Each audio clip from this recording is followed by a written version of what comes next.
Pulaski Academy 52-23 at home last Friday night. Pulaski Academy, another one of the conference foes in this conference alignment this year. We will see Pulaski Academy here in the weeks to come. Remember last season, the Clinton girls, they finished in the Final Four in 3A, finishing with a 31-5 record. That was a school record for wins in the season. Their 5 losses this season, they've come to big schools like North Little Rock, Springdale Harbor, Greene County Tech, Russellville, and Dardanelle. Bauxite, 23-12 last season. They lost in the first round of the 4A state tournament to Gentry. And so we're looking forward to this first matchup of the season for these two teams. And the officials are on the floor. The Lady Yellow Jackets dressed in white tonight, trimmed a little bit of gold. Bauxite in black, trimmed in white.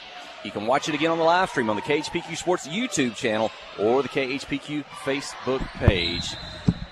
And we are ready. We are underway. And tipped in the backcourt by the Miners, Reese McDonald. He's going to let that one go out of bounds, thinking Bauxite was the last to touch it. And that is the call to be the Lady Yellow Jackets basketball here to start the ball game. I should have brought a pin in as well. I may have to dig for one.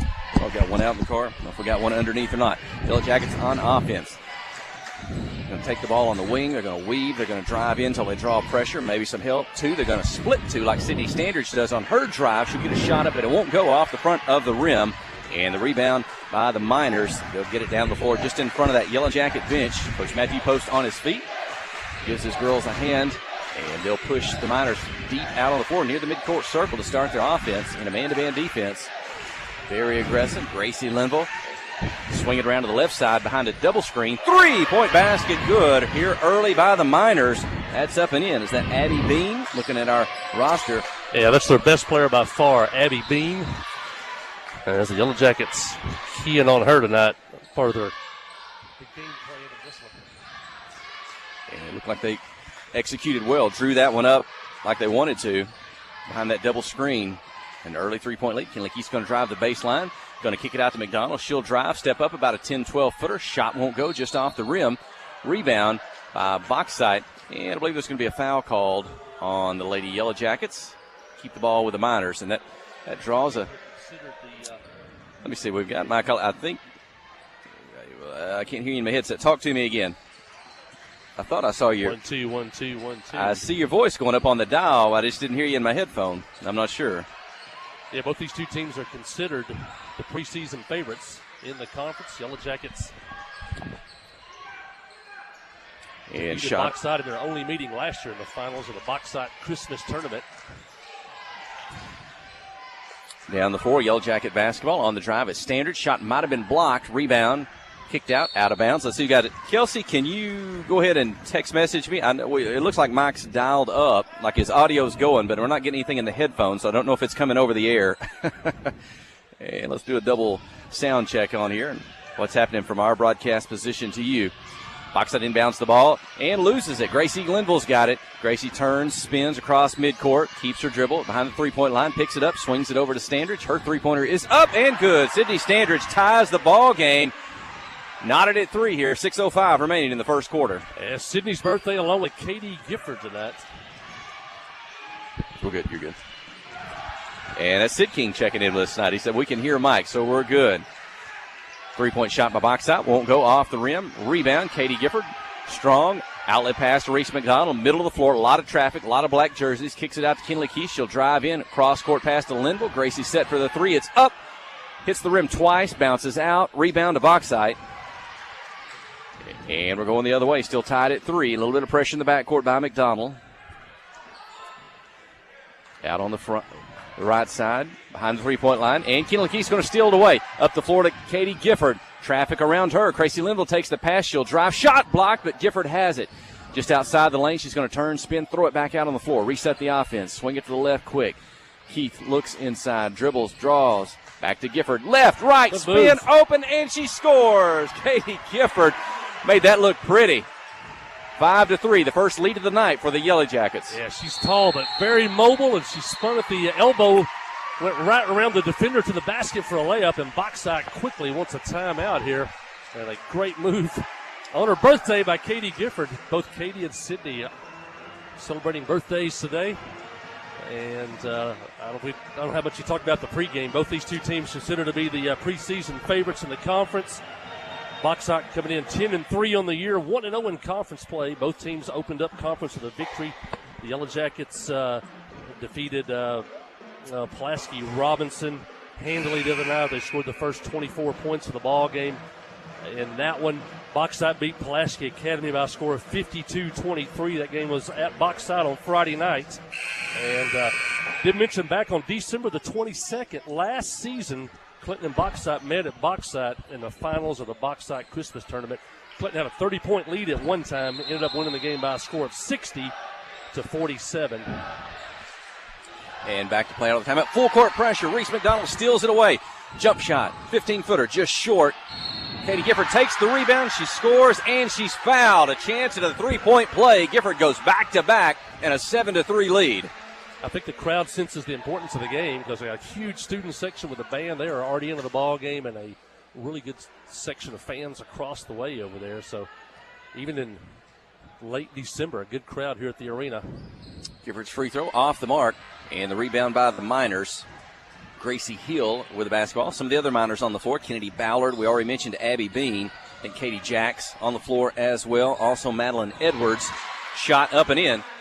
The Bean rolls that one in. So she's got all 5 points for the Miners here early. 7-5 is the score. Kinley Keith drives, kicks it back out Standridge for three. This time from the right of the top of the key. Off the rim won't go. Gifford high for the rebound. Gets her putback blocked out of bounds, and it will belong to Bachsite. Not a lot of size for Bachsite. Bean's the guard. I think the strategy tonight was try to make this an up-and-down ball game and try to wear Bean down.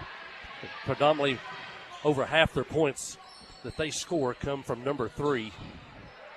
Spin inside with the ball. Gracie Hill, shot up, won't go. Gifford with the rebound. Outlet pass to McDonald. Miners in front of her, over on the left side, behind the three-point line. Standard's going to drive, now kick it back out. Reese McDonald ducks in, pulls it back. Gifford's got it underneath, and she scores! Katie Gifford, her third field goal. It's 9-5. The great part about that play was the catch. That ball was tough to catch, and Maddie with one hand pulls it down and scores. I'll check that. Katie pulls that one down with one hand and scores the basket. The Jackets back at a 4-point lead at 9-5. Abby Bean with it, out behind the three-point line. Her pass over to Ashlyn Robinson into the ball game. Kinley Keith all over Bean, away from the basketball. Stephanie Rico in now. She's got it deep out on the floor. Defense Shot really clock pushing the Miners into out. 10. On the right side, on the drive. Bounce pass, stolen away by McDonald.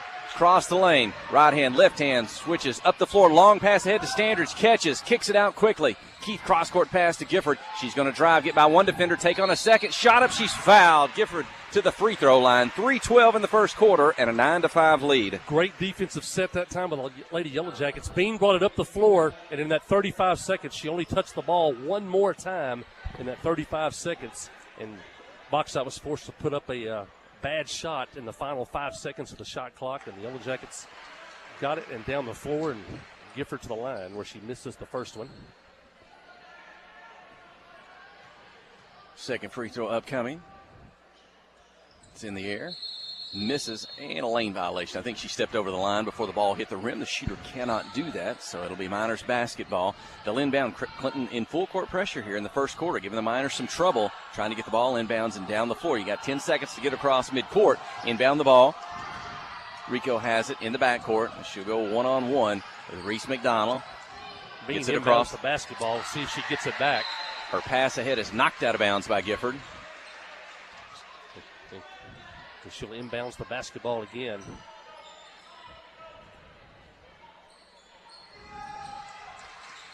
Out on the floor. Rico has it. Defended by McDonald. Over on the right side. Dribble up, trying to get it into Bean. Out on the floor now. It's Ashlyn Robinson, and her three-point basket is good. 9-8. Miners pull within one. Long pass ahead. Standards, couple of defenders. Oh, and she puts it on the floor and going to lose it out of bounds. Turnover. It goes to Bachsite. Just in front of that Clinton student section. A lot of kids here tonight, along with the band. They're going to be making some noise on that end of the floor. Clinton cheer squad there as well. Look at the inbound. And they'll get it into Madeline Edwards. On the dribble, Abigail Parkson now for the Yellow Jackets defending. A sophomore for the Yellow Jackets. Left side, now the top of the key. Shot up, won't go, tipped around. Gets it back inside, off the glass. It won't go, but Madeline Edwards is fouled, and she'll go to the free throw line. 2 free throws upcoming, Clinton leading 9-8. First offensive rebound of the night for Bauxite.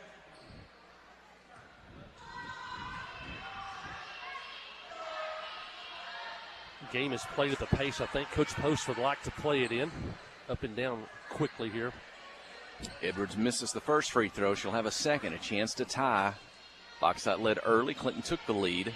The Miners will try to tie it up. Free throw up, high off the back of the rim. Won't go. Rebound, Kinley Keith. Abigail Parks in the game now for Clinton.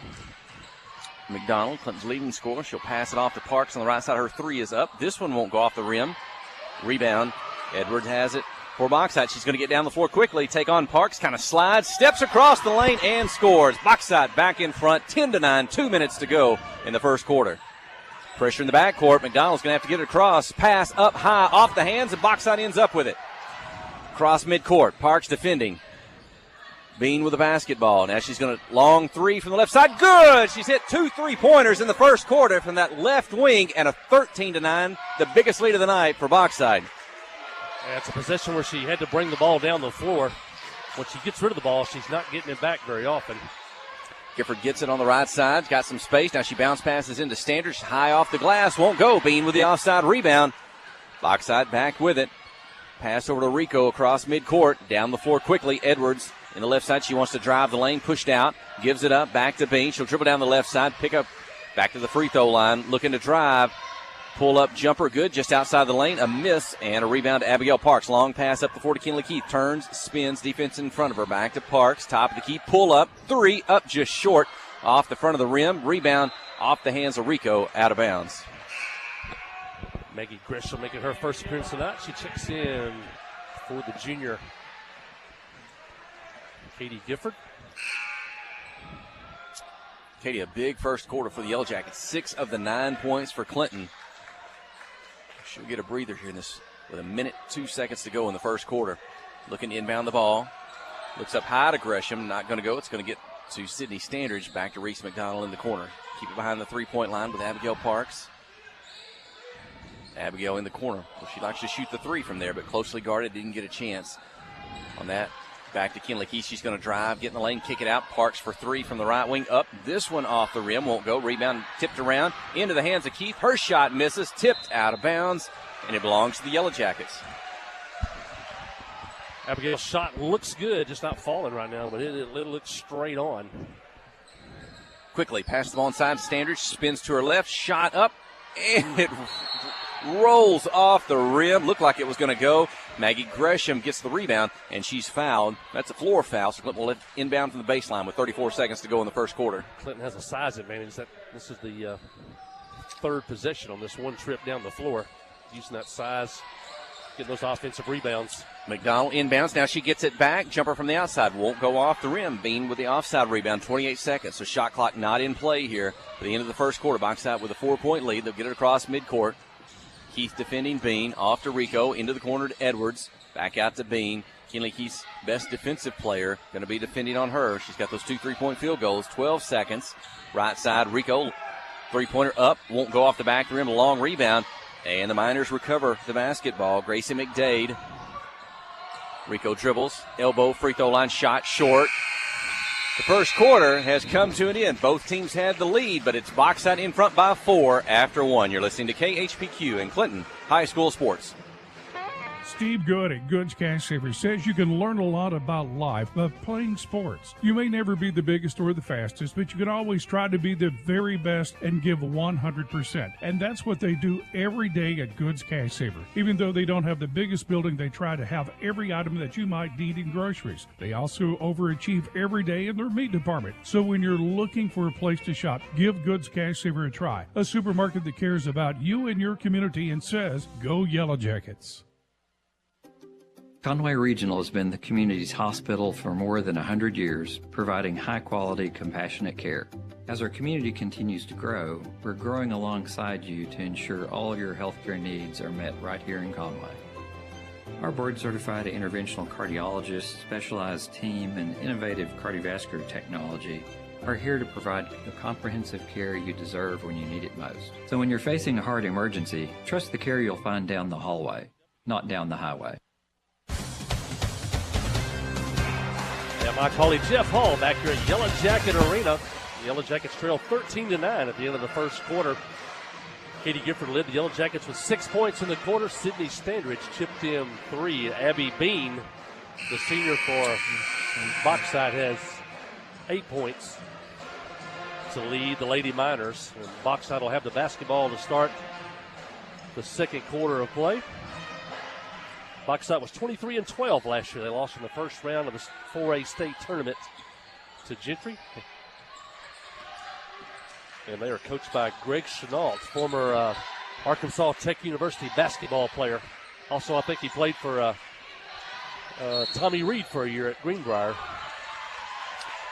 And Bauxite opens up second quarter with a basketball, and they're going to have an offensive foul. They may have been trying to set a screen for Abby Bean, and going to be whistled for a foul. Keith is hounding Bean. I don't think she likes to be hounded around the floor like this, and they were trying to run her off a screen, and it was a moving screen, a turnover for Bauxite, and the Jackets have it, down by 4. McDonald, Standridge, pass inside to Gresham, catches, spins to her right, shot won't go, rebound Bauxite. We've got to hit that square inside. We've had several point-blank shots, not just that one, but several so far tonight. And so much easier to hit that square. Out near midcourt, poked away by Reese McDonald, and Rico's going to chase it down. Shot clock at 20. The pass knocked out of bounds by Abigail Parks. Keep it with Bauxite. Keep the shot clock the same. Tell folks a little bit about the shot clock again that hadn't seen a game yet. That's new this year. Yeah, it's in all of Arkansas this year. 35 seconds, you have to shoot the basketball. If it hits the rim, it resets. If it goes out of bounds, it stays where it's at if you still have possession. A kicked basketball, I think it goes back to 15 seconds. And a foul on the defense resets it at 35. Haven't seen too much problems with the players with it so far this year. They got used to it during team camp this summer, but it's the people who keep the shot clock that are still in the learning mode. We see usually 2 or 3 times a game where the official has to stop the game and have the shot clock reset. As you just pointed out, there was 9 seconds on the shot clock, but there was a defensive foul against Kinley Keys, so Bauxite gets it on the baseline. They reset the shot clock to 35, so with 7 minutes to go in the second quarter, it's the Miners 13, Clinton 9. Reese McDonald's going to steal it. It's into the backcourt. She'll put it off the glass. Good. 13-11 is the score. And Clinton's going to stay in man-to-man. They'll back up. McDonald will wait on Rico to get it across midcourt, as she does quickly. Now pushed out near in front of the Yellow Jacket bench. She's going to dribble down the right side into the corner. Kind of looked fake. Now going to drive in the lane. Gresham comes up to help. Spins in the lane. Shot blocked. And then knocked out of bounds. And it belongs to the Yellow Jackets. I believe that went off the hands of Layla Patrick. I think Bauxite has played. Have they played everyone on the bench thus far tonight? Boy, we don't often see that. I may have to double check. I don't know if I may have called all the names already in this one for the Miners. And now we're going to have an offensive foul on the Yellow Jackets away from the ball. The officials, they got an eye for that tonight. Maybe a makeup call for the first one. The Bauxite coach got on the officials pretty heavy. That was basically a couple of players running and just ran into each other, really. Nobody was in a defensive position and nobody was setting a screen. They just bumped into each other, but calls made and Bauxite has it. Being off a screen, shot, but it's blocked by Kinley Keith. Reese McDonald ends up with it ahead of the pack as Gracie Linville. She'll have a run out if she can pull up, put it off the glass. She does. We are tied at 13, just over 6 to go in the second quarter. Great block by Kinley Keith. Great floor awareness by McDonald. She gets the ball to Linville for a breakaway layup, and the Jackets have tied it. Patrick with the basketball.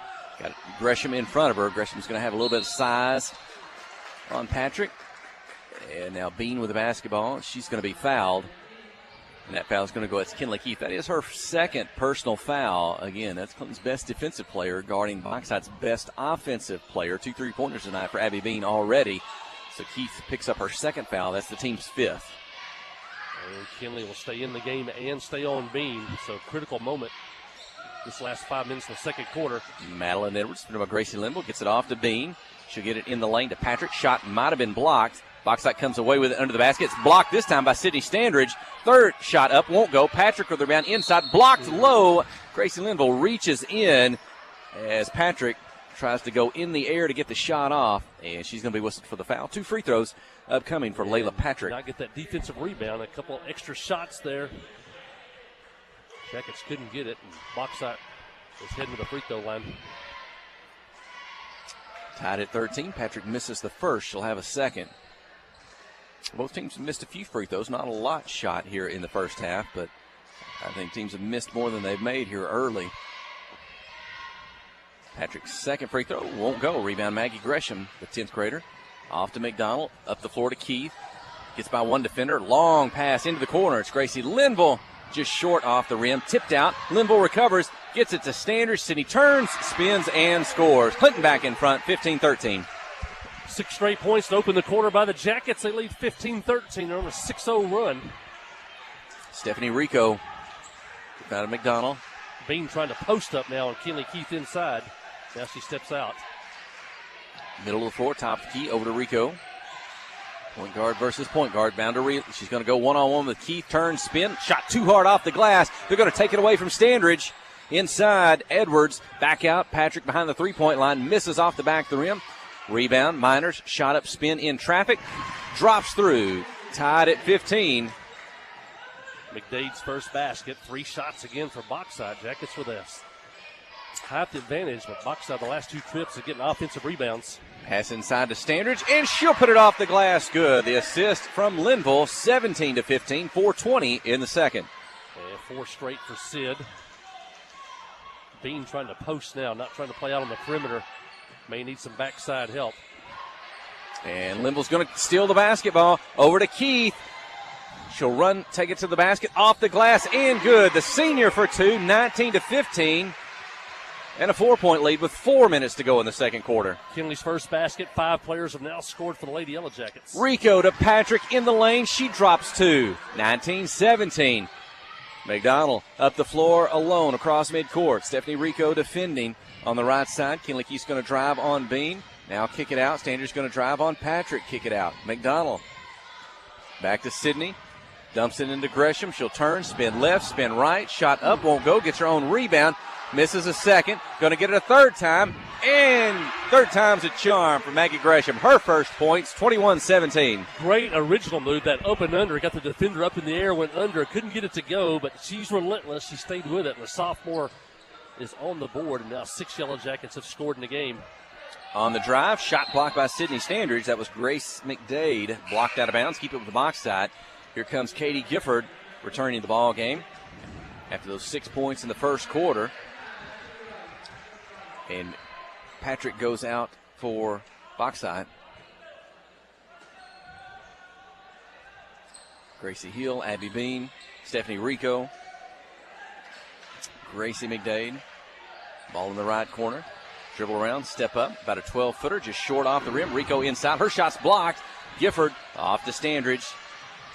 Sydney across midcourt. Teammates Yellow catch Jackets up. should close off those offensive rebounds. They could pull away in this ball game.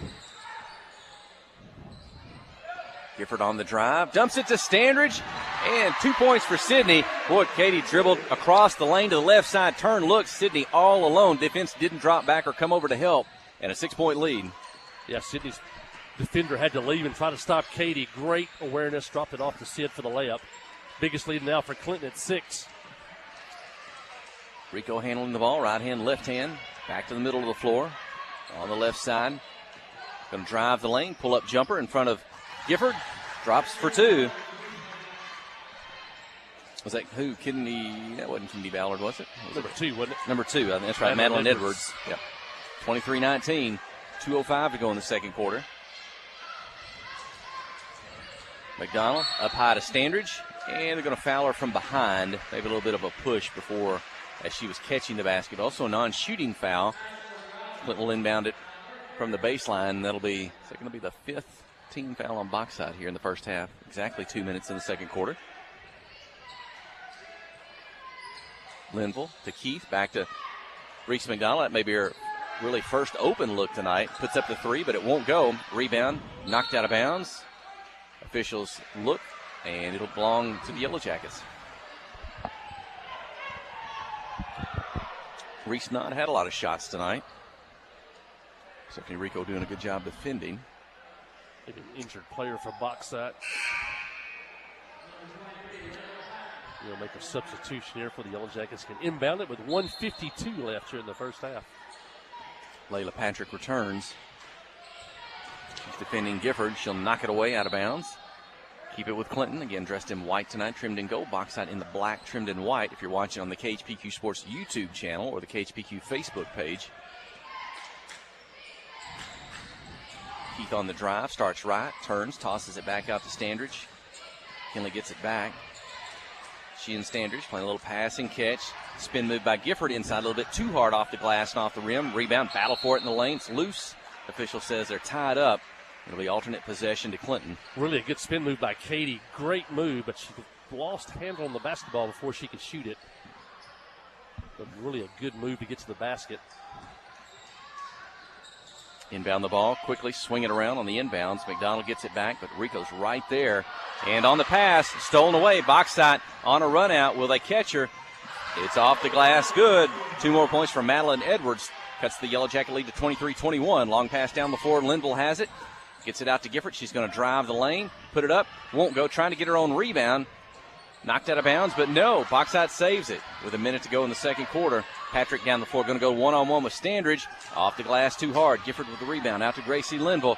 The speedster gets it down the floor across midcourt. Miners in front of her. Her pass tipped away, but she gets it back. End of Gifford, one-on-one with Patrick. Left hand spin and score. Katie Gifford, 8 points, 25-21.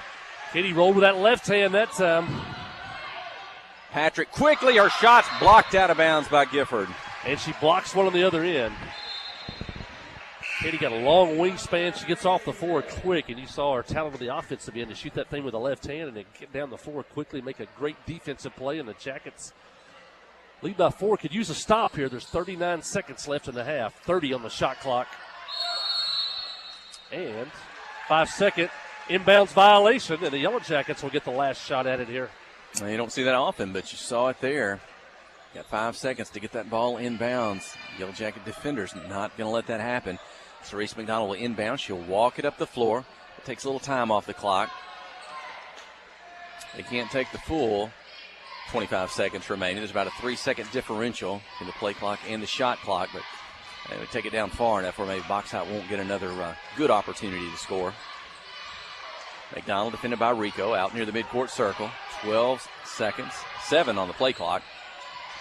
Linville, pass inside, a little off the mark. Bauxite picks it off. 5 seconds on the game clock. 4, pass up ahead, catches behind the D. If they can pull it in, back out, can't get a shot off.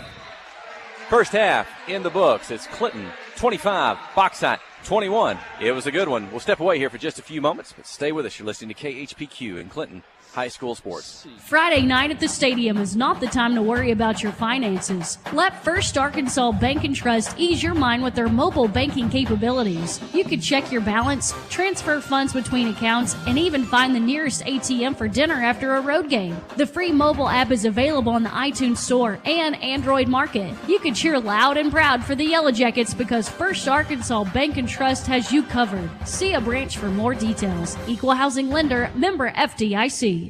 Nobody has sold more Dodge, Chrysler Jeep brand vehicles than the Landers family. If you're looking for a hassle-free, stress-free buying experience, then Cowboy Dodge, Chrysler Jeep Ram in Clinton is your place to shop. If you want to pay too much, buy somewhere else. If you want the car deal you've always waited for, Cowboy Chrysler Dodge Jeep Ram in Clinton is your place to shop. It's quick and easy. Jump online at cowboycdjr.com or give us a call at 501-745-5333. Cowboy up or you'll pay too much. Towing and recovery is the last thing you think about until you really need it. Then you really want the best. There's only one name to call, Justin's Collision Repair Towing and Recovery. They have the largest and latest model recovery fleet in north central Arkansas. From small towing to heavy-duty towing, Justin's Collision Repair Towing and Recovery on Highway 65 in Clinton is the one to call, 745-2992. That's Justin's Collision Repair Towing and Recovery, 745-2992. Tonight's game is brought to you by these fine Yellow Jacket basketball boosters, by Clinton Stockyard, by American Home Pharmacy, by Regions Bank, by the Van Buren County Veterinarian Clinic, by Johnny's Automotive, by Latitude Bistro, by Dr. Kyle Hensley and his staff, and by the Pottery Shop. They bring you tonight's basketball action.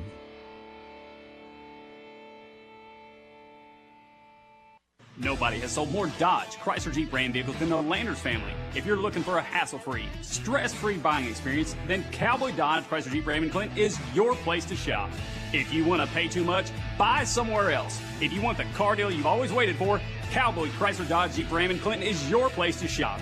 It's quick and easy. Jump online at cowboycdjr.com or give us a call at 501-745-5333.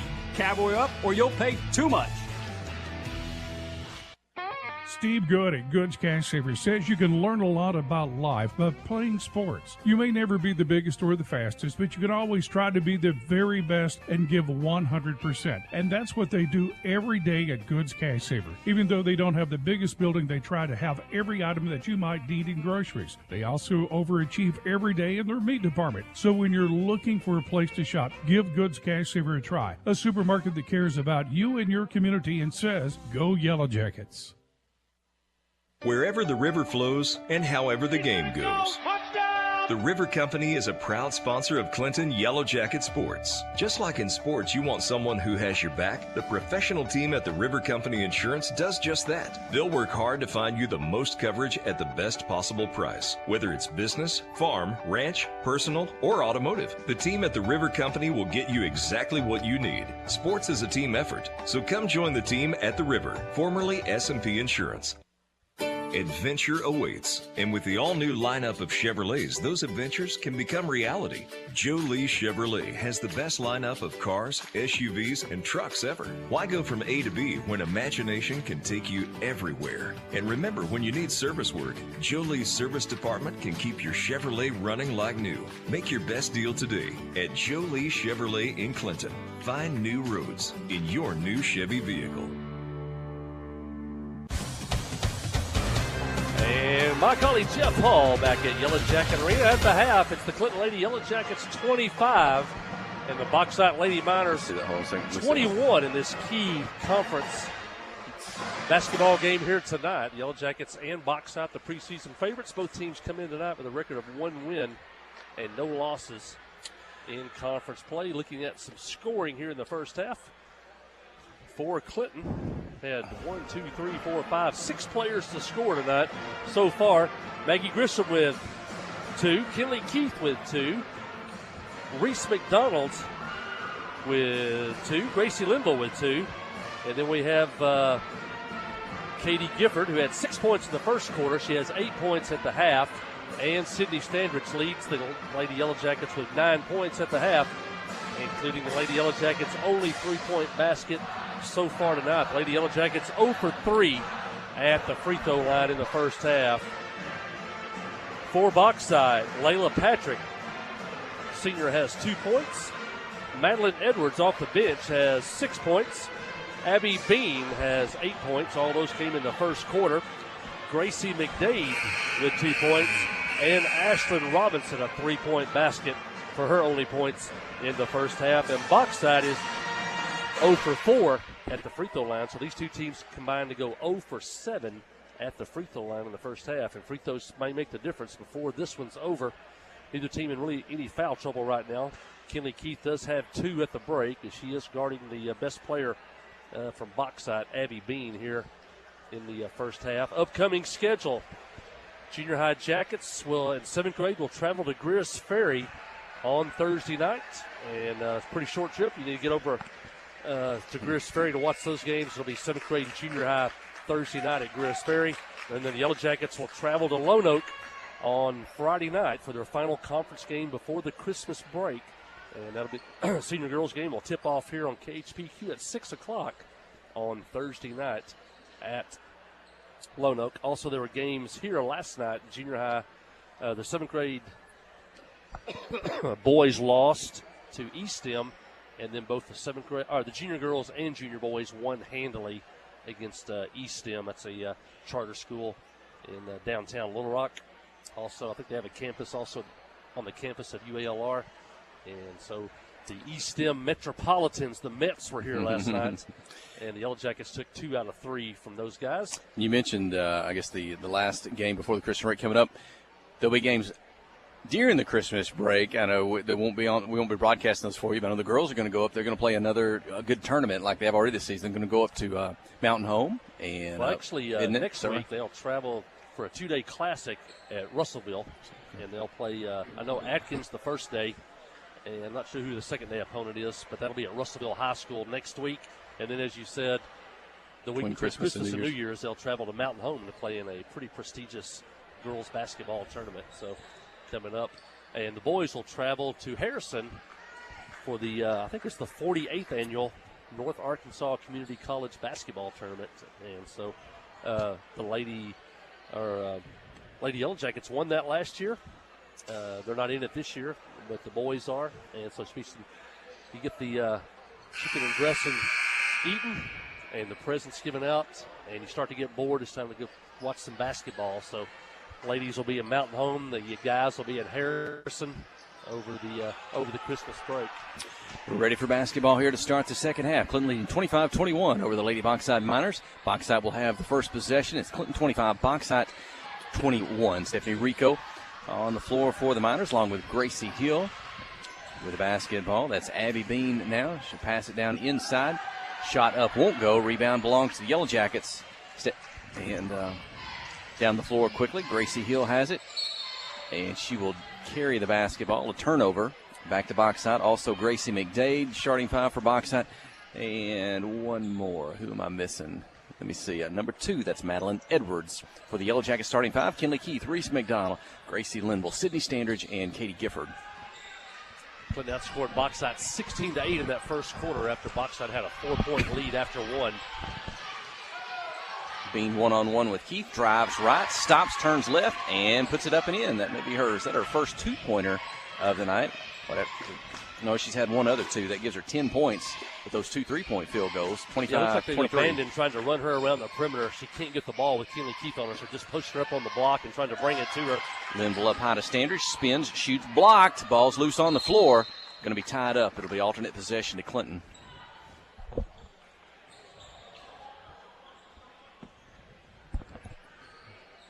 The original starting five on the floor for Clinton. We've also seen Abigail Parks and Maggie Grisham tonight. Probably won't see Katie McJunkins tonight unless the game gets out of hand. Gifford, Linville behind the 3-point line. They'll look to duck in when they can. There's a pass inside. The lane opened up to McDonald. Kick it back up over to Kinley Keith. Her 3-pointer. It's off the back of the rim, but McDonald's rebound. Shots blocked by Bean, and Bauxite chases it down. Reese did a little shot fake on that one. Bean would have flew by. 2-point lead for Clinton. Standridge jockeying inside position with Gracie Hill. 2-point shot up. Just outside the lane, up and in. Field goal good by Gracie McDade. We are tied at 25. 6:10 to go in the third quarter. Pressure in the backcourt. McDonald's long pass up the floor is going to sail. Go out of bounds. A turnover. Back to Bauxite. A chance to regain the lead. And Bauxite on a 4-0 run to start the third quarter. Now Yellow Jackets showing full court pressure like they did in the first quarter. Inbounds pass knocked away by Linville. Over to Kinley Keith. Back to McDonald. And Gifford. Reese has it on the right side. Wants to drive on Rico's left, right, spin. Back to Standridge. Her jumper. About a 15-footer. Good. 27-25. Sid has 11. Pressure in the backcourt. A double team. They get to Abby Bean. She clears. She'll get it down the floor. Kick it out into the corner. 3-point field goal up. Won't go. A little bit long off the rim. And on the rebound, if you're going to say Reese McDonald must have had a little push into the back of Gracie Hill. That's a foul, and it belongs to Bauxite on the baseline. McDonald's first personal foul of the night.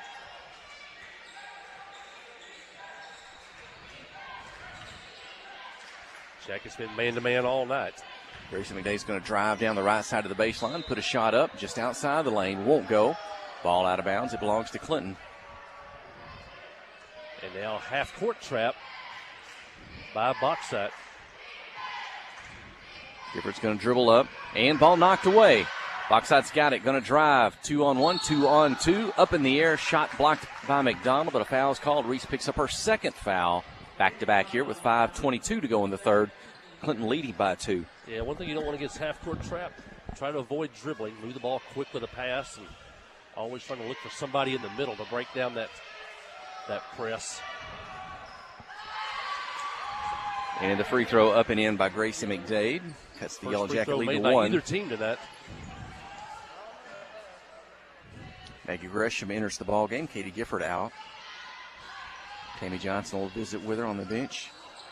Missing the second free throw is McDade. Ball out of bounds. It belongs to Clinton with a 1-point lead. Gresham played well while she was in there in the first half. She's back in. Here's the 1-2-2 half-court trap. Kind of a hole in the middle.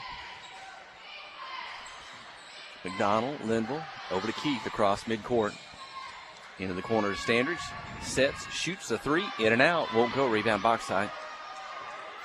Across the floor to Rico, across midcourt. Defense back. Kicks it out on the left side. Maybe thought about a 3 was McDade, but she'll toss it back out. McDonald's going to push Rico out close to midcourt. She'll dribble down, give it up. Shot, jump, foul called. 2 free throws upcoming. And that's going to be Gracie Hill to the free throw line. 4:51 in the third. Trailing by 1. Maggie Grisham's first personal foul of the ball game. Gracie Hill, the senior, yet to score tonight.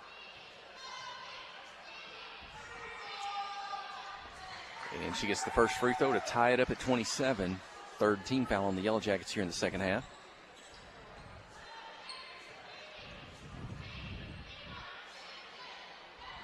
And the second. So Bauxite takes the lead, 28-27. Getting pressure in the backcourt. It's going to have to figure out how to attack it. To get over to Keith, back to McDonald. She gets it across, up to Linville. Once you break it half court, you got to try to take it to the basket a little bit. You don't want to settle for just getting it across half court, or they'll keep doing it. And stolen away by McDade. Linville reaches in to try to take it back, and the foul on Linville. The team's 4th here in the third quarter. 4:30 to go as Abigail Parks enters the ball game. Linville out. Right now, Reese McDonald only 2 points on the night so far. The Bauxite's done a pretty good job on her. Stephanie Rico with it, picks up her dribble. Dump it inside, good catch, shoot, and score. 2-pointer by Gracie Hill, 30-27.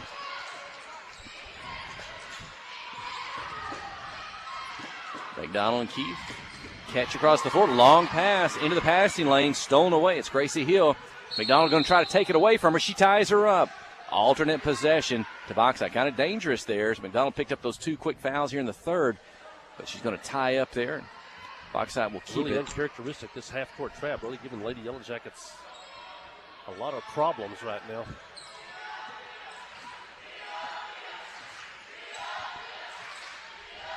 Inbound the basketball. Madeline Edwards with it. Back to Stephanie Rico.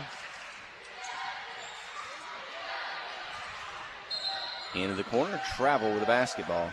As Gracie McDade tried to step, get her away to the basket. Katie Gifford's going to re-enter the contest.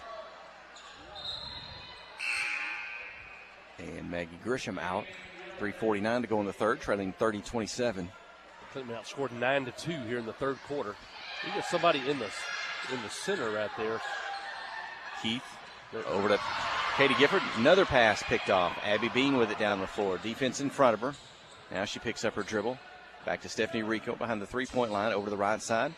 On the drive, Madeline Edwards picked up. Back, pass, stolen. Reese McDonald.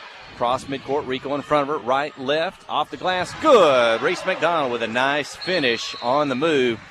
Pulls the Yellow Jackets within 1. It's 30-29. Coach Matthew Post wants a timeout. 3:20 in the third when we return. You're listening to KHPQ in Clinton High School Sports. Friday night at the stadium is not the time to worry about your finances. Let First Arkansas Bank and Trust ease your mind with their mobile banking capabilities. You can check your balance, transfer funds between accounts, and even find the nearest ATM for dinner after a road game. The free mobile app is available on the iTunes Store and Android Market. You can cheer loud and proud for the Yellow Jackets because First Arkansas Bank and Trust has you covered. See a branch for more details. Equal housing lender, member FDIC. Hi, I'm Joey Dobbs with State Farm Insurance here in Clinton. We are proud to support Clinton Yellow Jacket sports, and we're here to support you on and off the field. For surprisingly great rates on auto, home, life, and supplemental health insurance, stop by today. We're located just off of Highway 65 before the Little Red River next to H&R Block. Give us a call at 745-6323 or visit our website at calljoeydobbs.com. Like a good neighbor, State Farm is there. As we come back to action, Bauxite is outscored Lady Yellow Jackets 9-4 to retake the lead here, 30-29. Three-point shot up, too hard off the glass for McDade. Long rebound. McDade gets it back. Now she's going to drive, put it off the glass, and score. She's going to have a chance for the traditional three-point play. Bauxite 32, Clinton 29. Once again, the Yellow Jackets cannot get the offensive rebounds. They missed the initial shot. McDade chases it down, scores. Now she gets a shot at a free throw.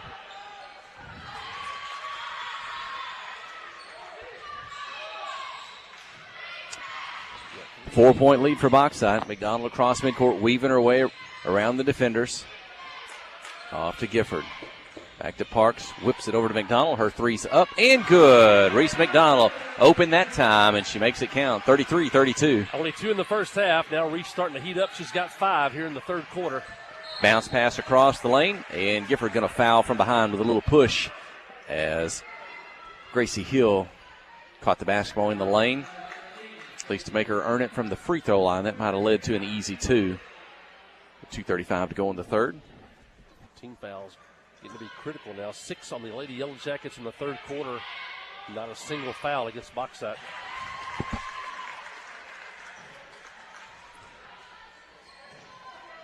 Hill, who didn't score in the first quarter, has 5, or in the first half, now has 5. She gets the first free throw and the second.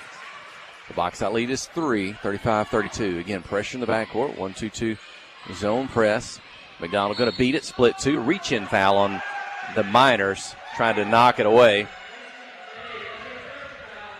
First team foul here in the second half. That's the first personal against Gracie McDade.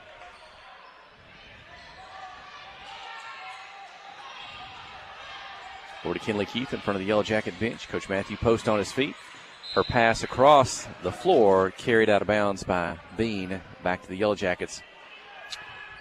But Clinton's not passes tonight, not quite as crisp. Now that one carried out of bounds, carried Bean out of bounds, but pass has been picked off tonight in those passing lanes. There's a deep one to Gifford.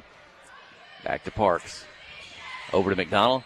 Three-pointer, up, won't go. Long off the back of the rim. Tipped out on the floor. Rico has it across midcourt. Couple defenders in front of her. McDonald knocks away momentarily. Now it's out of bounds. Last touch by Kinley Keith. Then we'll set the check back in for Clinton. Jackets led 25-21 at the half. Now trail 35-32. We got 2:07 left here in the third quarter.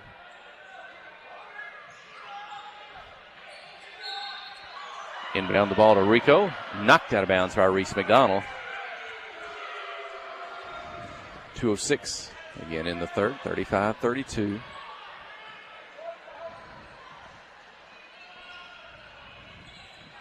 Looking to inbound the ball is Bean. Up high. Tipped but recovered. And the basketball to Gracie Hill. Now back to Abby Bean. Pull up jumper. Free throw line extended. Two-pointer good for Bauxite. That's Madeline Edwards, 37-32. That may be Bauxite's biggest lead of the ballgame. 5 points. Minute 45 in the third.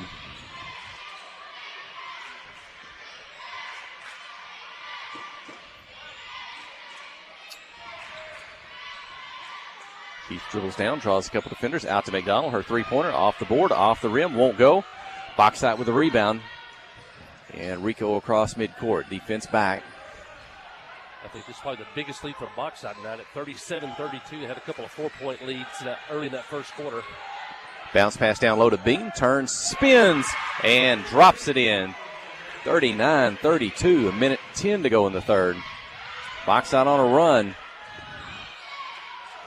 McDonald's going to get in the lane. A runner. And just bounces off the rim. Out of bounds. It belongs to Bauxite. This half-court trap is really either the Yellow Jackets have turned it over or forced themselves into kind of some awkward shots. A 7-point lead and the ball. Just under a minute to play in the third. Bauxite. And they're going to turn it over past the left side. Gracie McDade couldn't pull it in. Out of bounds and just in front of the bench. Unforced turnover by Bauxite. Maybe the Yellow Jackets can take advantage of it here.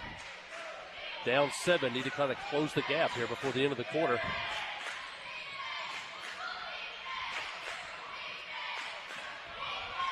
.25 on the shot clock. 40 on the game clock. City Standards going to beat her defender down the left side. Can't get the bucket, but she's fouled. And we'll go to the free throw line. 2 free throws for Sydney Standridge. Only the first 2 free throws of the second half for Clinton. They were 0-3 in the first half. Only the second team foul for Bauxite. So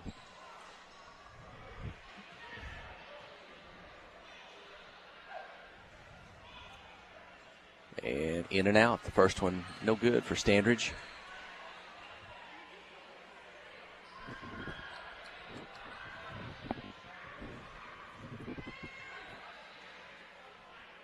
Her second one is in the air, and it drops through 39-30. Was it 33 or 32? Because I thought the scoreboard just went from 32 to 34 on one free throw.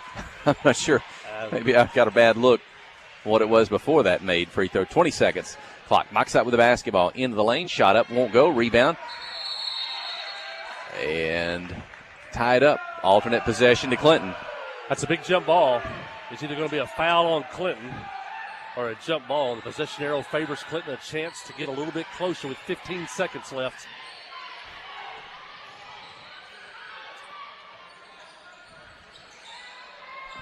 Gifford on the left side. 5 seconds on the game clock. Dribble down. Reese McDonald. Shot won't go. A little hard. Loose on the floor. Lindell's got it.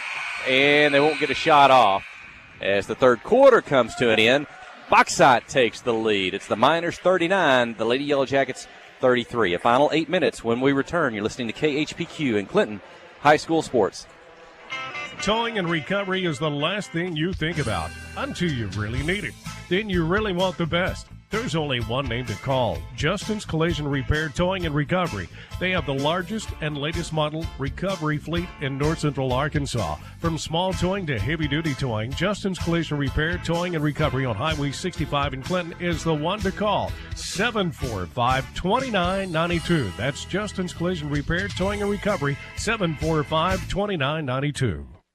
FL Davis Cash Lumber, your Ace Hardware store, is a proud sponsor of Clinton Yellow Jacket Sports. FL Davis Cash Lumber can help with your electrical, plumbing, paint, tools, hardware, and flooring needs. They're a full-service hardware store and lumber yard. FL Davis can provide you with everything you need for your residential or commercial projects. The knowledgeable staff is always on hand to answer your questions. Visit FL Davis Cash Lumber, your Ace Hardware store. Same place, now Ace.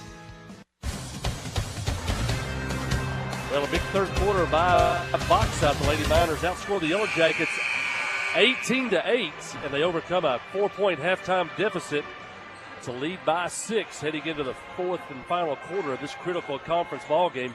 Jackets trail 39-33 as we head into this fourth and final quarter. Jackets only 1 of 5 at the free throw line tonight. That's made the difference in the ball game right now. Bauxite will have it. Start the final quarter of play. For the Yellow Jackets, it's Gifford and Linville, Reese McDonald, Kinley Keith, and Sydney Standridge. Inside, Gracie Hill gets in the lane, and she adds 2. 41-33 is the Bauxite lead. Hill did not score in the first half. She has 8 here in the second half. And once again, the Yellow Jackets trying to turn it over, but Gracie Linville's going to steal it back. And back to McDonald. In the corner, it's Keith's going to drive, pass across lane to Gifford. She's going to turn, spin, and score. Katie Gifford. Katie 8 in the first half. That's her first basket of the second half. It cuts the lead back to 6. She's got 10. 41-35 from the wing. Going to drive, shot up, bounces, and bounces through. 2 points for Bauxite, 43-35. 10 points for McDade. Linville's going to get in the lane. She's got a clearing, and she scores. Drove hard to her left. Got in there, wasn't a defender. She puts it off the glass good. Back within 6. Gracie with 4. Jackets are now 1-3-1 zone defense for the first time tonight, trying to trap up high. Maggie Gresham set to check in. Again, Clinton playing with 16 fouls, so Bauxite's going to be shooting free throws for the remainder of the ball game on any Yellow Jacket fouls. Bauxite only with 2 team fouls themselves.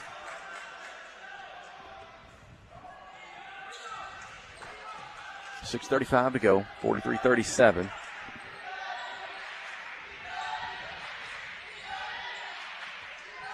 Three-point attempt up and in by Bean. She had 2 to start the game, and that's her first one since the first half. 46-37, Bauxite's biggest lead. For Bean, that's your fear of going to the zone defense now as Bean can roam free. She's been pretty much under control by Kinley Keith so far tonight. Keith tries to answer with a 3, won't go, gets her own rebound, misses a shot in the lane, and Bauxite going to come away with a basketball down the floor, tripped up. Foul's going to be called on the Yellow Jackets. Gracie McDade on the drive, and she'll earn 2 free throws. And here's where the fouling's going to be a problem. That's the 17th foul. Bauxite's going to shoot free throws for the final 6:03 of this one, and they already have a 9-point lead.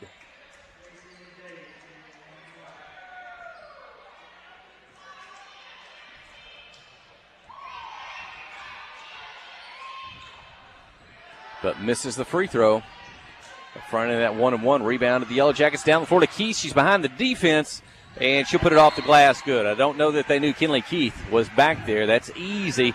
Coach Matthew Post wants a timeout, trailing 46-39. We'll take it. You're listening to KHPQ in Clinton High School Sports. Friday night at the stadium is not the time to worry about your finances. Let First Arkansas Bank and Trust ease your mind with their mobile banking capabilities. You can check your balance, transfer funds between accounts, and even find the nearest ATM for dinner after a road game. The free mobile app is available on the iTunes Store and Android Market. You can cheer loud and proud for the Yellow Jackets because First Arkansas Bank and Trust has you covered. See a branch for more details. Equal Housing Lender, member FDIC. Adventure awaits, and with the all-new lineup of Chevrolets, those adventures can become reality. Jolie Chevrolet has the best lineup of cars, SUVs, and trucks ever. Why go from A to B when imagination can take you everywhere? And remember, when you need service work, Jolie's service department can keep your Chevrolet running like new. Make your best deal today at Jolie Chevrolet in Clinton. Find new roads in your new Chevy vehicle.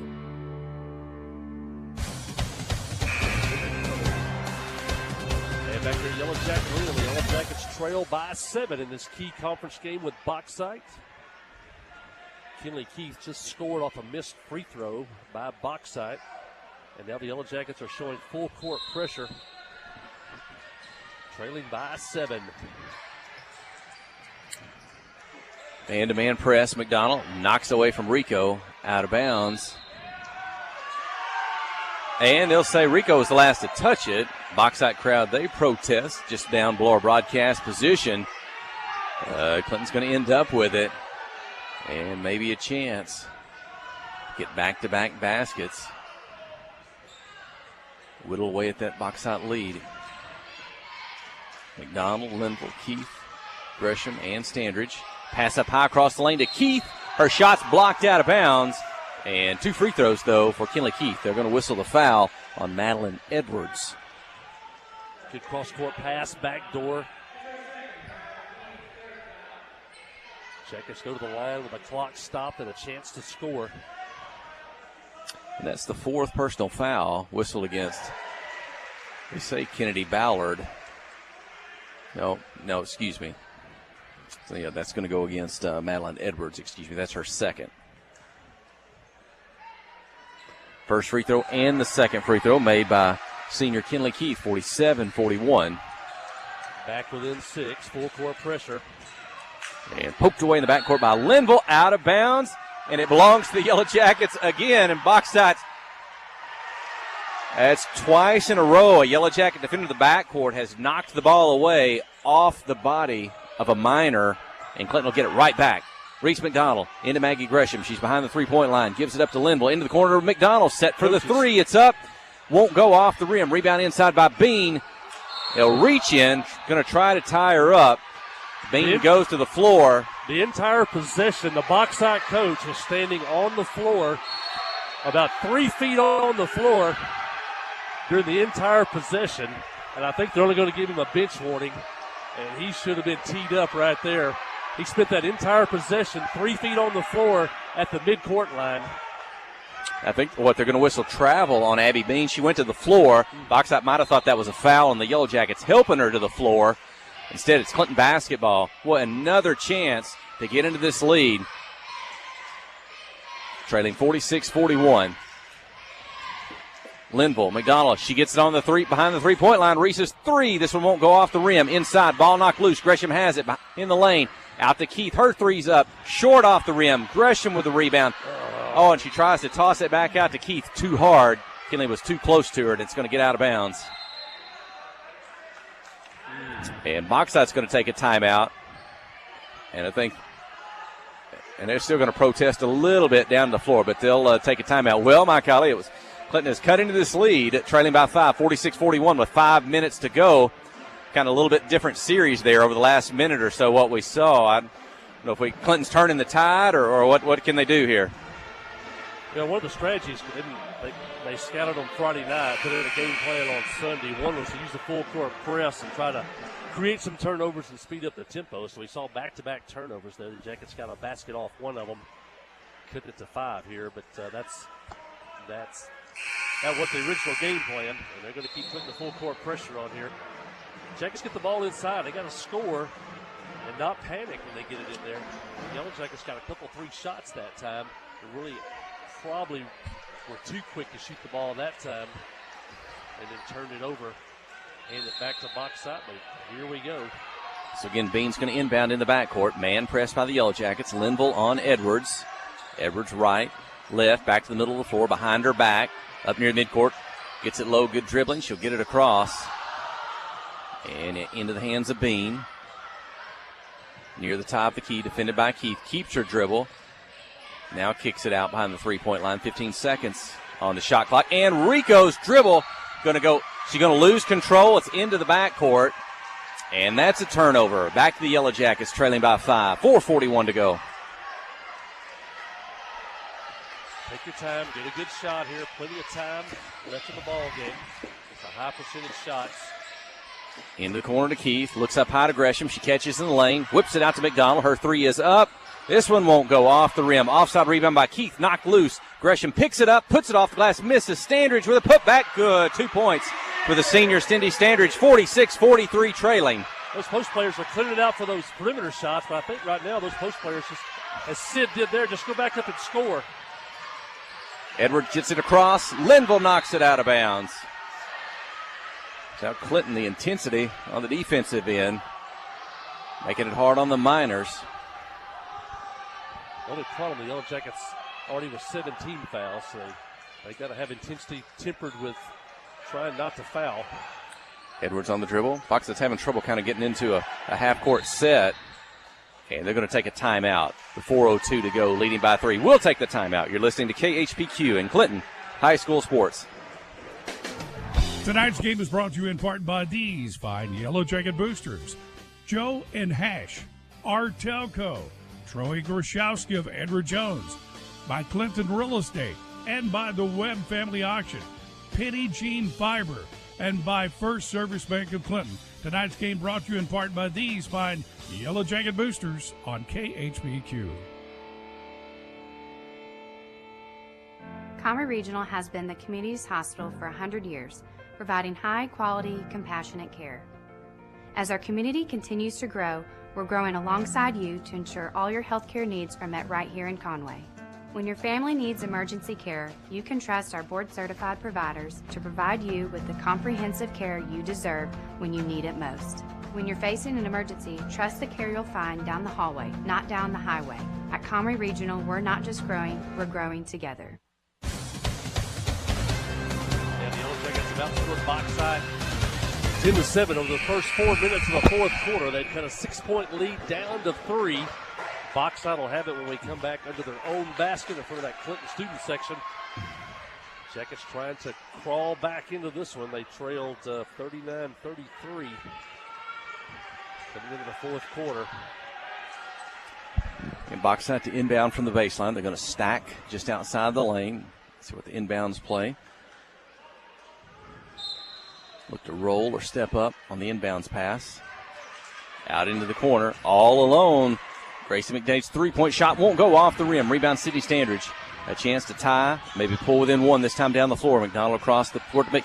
Behind the defense is Maggie Gresham. The pass from Kinley Keith. It's 46-45. Good fast break, good rebound.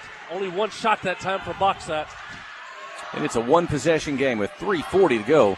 Bean starts left, picks up her dribble, needs help. She'll pass, get it away to Edwards. Bean gets it back. Two defenders step up to help. And a reach-in, try to knock the ball away. And the whistle and the foul going to be called off the Yellow Jackets. So this will be a 1-and-1 opportunity for Abby Bean with 3:30 to go. That's going to be the third personal foul on Kinley Keith. Those are the tough ones. That's a borderline foul, but in this situation, it's a 1-and-1 free throw for Bauxite. And Bean, the best shooter, goes to the line. And Bean gets the first free throw. It's going to give her is that 16 on the night?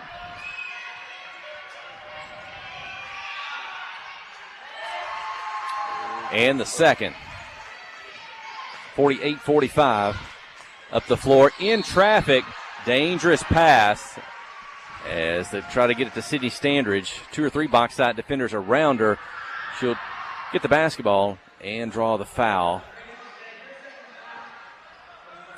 But only the fourth team foul on Bauxite, so a non-shooting foul for Clinton. Will have to inbound it. Looks like it'll be out near the scorer's table. 3:25 to go. And a fresh shot clock.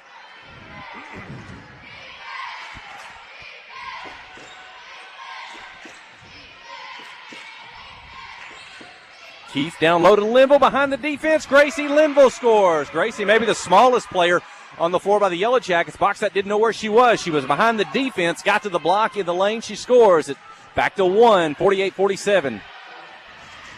Stephanie Rico with a spin deep in the floor, into the corner. Defended by Standridge. Start, stop, get in the lane, right, left, spin, lose the ball, out of bounds. It belongs to the Yellow Jackets. 2:56 remaining. Good defense as Kinley Keith did not allow Bean to get the ball back. The Yellow Jackets trying to force another player to beat them, and they turned it over. To midcourt to Standridge, to Keith on the move. She'll take it and score. Clinton has regained the lead. Down 9. Now they lead by 1, 49-48.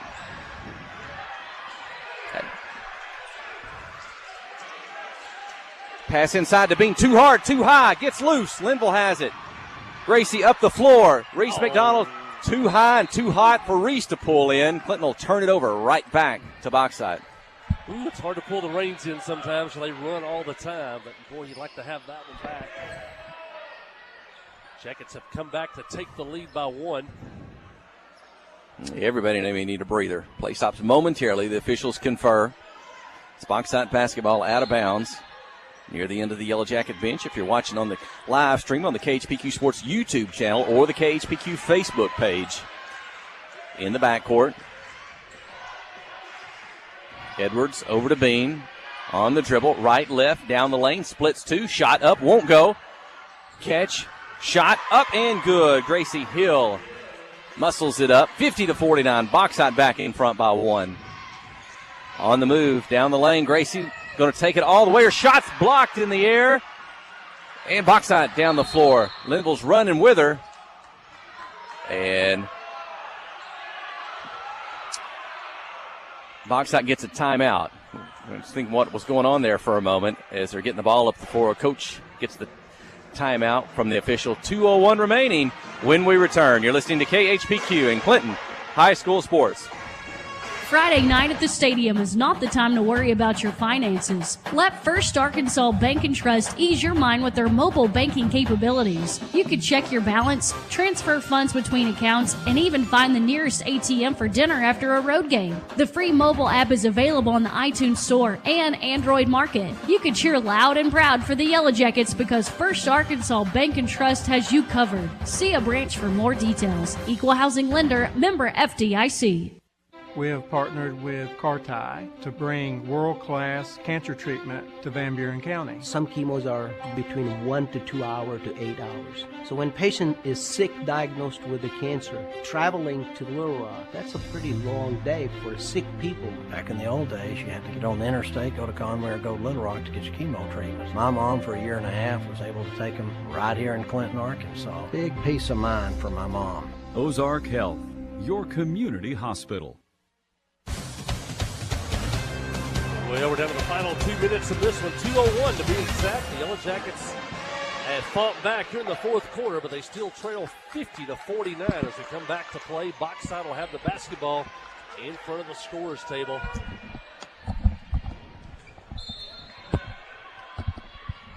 Edwards inbound the basketball, and she will to Bean. Under 2 minutes to play. Bean defended by Keith. Rico defended by McDonald. Gracie Linville's on Edwards. Maggie Gresham in the ball game. She's on Gracie Hill. And ball gets away. Reese McDonald has it in front of the box side bench. Pass down the floor. Standards right, left, spins in the lane. Shot good. That little stutter move, that delay move, allowed the defender to fly by and give Sydney a chance to score. If she'd have went straight in that time, that shot might have been blocked. 51-50. Shot up and in. Boxside regains the lead. The two-pointer by Madeline Edwards. Under a minute and a half. 1-2-2 zone press. McDonald, Linville, they get it across. Reese into the lane. Standard, she'll draw. Kind of split two. Shot won't go. Gresham with the offside rebound. Maggie off the glass. 53-52 as the teams trade the lead. Big ones are starting to make some moves on the inside now, and Jackets back in the lead. Rico, defended by McDonald. Now the ball's on the left wing. They try to bounce into Bean. Too hard. She can't get that one. And Clinton comes away with it. Kinley Keith across midcourt, under mid play. Coach Matthew Post wants a timeout. Well, let's keep it here. We're 56 seconds remain. Clinton basketball, 31 on the shot clock. Yellow Jackets leading 53-52. Two big plays by Sid Standridge. One, she gets the breakaway, scores on the other end to finish. And on the next play, her shot rolls in, rolls out, but there's Maggie Gresham on the backside rebound, and the sophomore put it back in to give the Yellow Jackets the lead, and then force a turnover on the other end. And the Jackets will have it with 56 seconds left when we come back. 31 seconds on the shot clock, so that's the difference that the shot clock is made in high school basketball. The Yellow Jackets could probably maybe try to spread this out, run down the clock, maybe try to win it with some free throws, but Boxside can play some defense here and still get the basketball back with at least 25 seconds left. So you've got to draw up a good play over there in that huddle with Coach Matthew Post. You need a basket here if you can. Only 4 team fouls on Boxside. If you could get a foul on the floor, then that would reset the shot clock, and then you might be able to run it down, down to the final seconds here. Most of the game, the Yellow Jackets have been getting the ball inside and then clearing it back out for some type of shot on the perimeter here in the fourth quarter. Those post players have been taking it and taking it to the basket themselves, and I think I would like to see that again. If the Yellow Jackets, either Standridge or Gresham, get it inside and have them attack the basket. Inbound the basketball. McDonald, Keith, Standards, Linville, and Gresham. Inside to Gresham. She's in the lane. Spins. 2 defenders. Misses. Trying to get her own rebound. Ball's loose. Standards chases it down. 20 seconds on the shot clock. And they're going to whistle Sydney Standridge for a double dribble. A turnover back to Boxside. Trailing by 1. 43 seconds remaining. Well, now the same thing. Boxside 13 seconds different in the shot clock. So the Yellow Jackets will, if they do score, we'll get another chance. But you'd like to stop them right here. Edwards, Bean, McDade, Rico. That's got to be the last timeout for Boxside. And the Miners will take the timeout also on the floor for the Tigers. For the Miners. We'll see. Let's go ahead and take this break. Catch your breath one more time. Stay with us. It's a 1-point game. 35 seconds. You're listening to KHPQ in Clinton High School Sports. Hi, I'm Joey Dobbs with State Farm Insurance here in Clinton. We are proud to support Clinton Yellow Jacket sports, and we're here to support you on and off the field. For surprisingly great rates on auto, home, life, and supplemental health insurance, stop by today. We're located just off of Highway 65 before the Little Red River next to H&R Block. Give us a call at 745-6323 or visit our website at calljoeydobbs.com. Like a good neighbor, State Farm is there.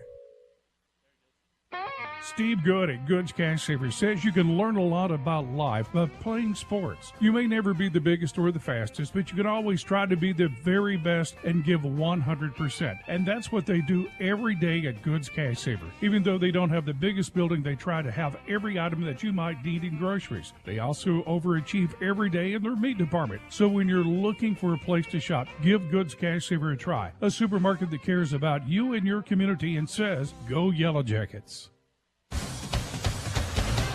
Well, this one, as advertised, the two favorites to win the conference, and it's been nip and tuck all the way. 5 or 6 points has been the biggest lead of the night. And the Jackets are clinging to a 1-point lead with 35 seconds left in this one. 27 on the shot clock, and Bauxite has the basketball. From midcourt, just below our broadcast position here on the visiting side, they inbound the ball. They get it to Bean, defended by Keith. Kinley, I think, playing with 3 personal fouls. Bean's going to get in the lane, spin, shoot, miss, tipped around. Grayson Linville, now it's loose on the floor. Again, they scramble for it. Standridge, and Yellow Jackets get the possession, and, well, great call by Coach Post. It was on the floor. Post got the timeout. Yellow Jackets get the basketball with 24 seconds left, and now we're under the shot clock. The shot clock will be off for the final 24, and also Bauxite is out of timeouts. Yellow Jackets forced that last time out. Bauxite couldn't get it across midcourt. Good job by the Yellow Jacket defense. Bean on Kinley Keith, and then Gresham came up to help, and Bean's shot was short. And there was a mad scramble for the basketball, and now Clinton will have it. Now only 4 team fouls for Bauxite. They got to foul 3 more times. The key here is to get the basketball and hang on to it. You know they're going to come foul you. If you get any type of trouble, take a timeout. The Jackets, I think, still have 1. And so you don't have to throw a marginal pass or take a marginal shot here. You hold all the cards. Make Bauxite come and try to take the ball away from you. Clinton's not shot many free throws tonight. I think they've missed more than they have made, but not many opportunities. Like you said, though, Bauxite's got to foul 3 times before we get to that point. That's assuming Clinton maintains possession of the basketball, does not commit a turnover. Bauxite does not get a steal. And Clinton only 3 of 9 tonight at the free throw line. That's the bad news. The good news is they're 3 out of 6 in the second half. They'll inbound on the far end, the Bauxite end of the floor, not quite 3/4 the length of the floor. Keith to inbound. They'll stack 3. They'll roll. They get it in hands of Reese McDonald, defended by Rico. And Stephen Rico's going to quickly commit a foul just to stop the clock.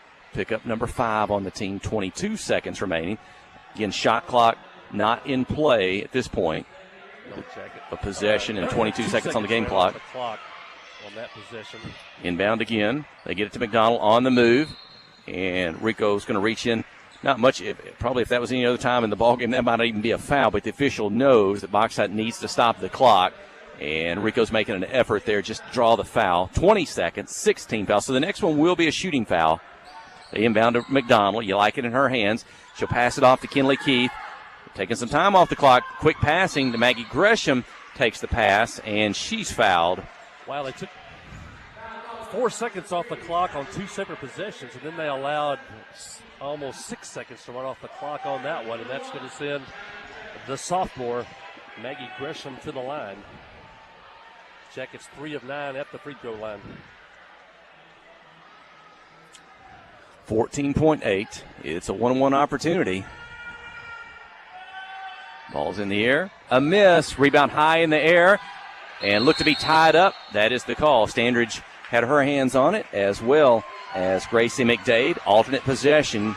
It's going to go to the Yellow Jackets. 12.5 to go. I think you run an inbounds play here, looking for your best free throw shooter to get the ball in their hands and to hang on to it with 12 seconds left. And they do get it to McDonald. Double team going to reach up. Foul. Reese McDonald going to go to the free throw line. 1-on-1 opportunity. 10.4 seconds remaining. Reese, first free throws of the night, but she's a senior. She's been here before. Only 7 points on the night for Reese, but 2 right here would be as big as any.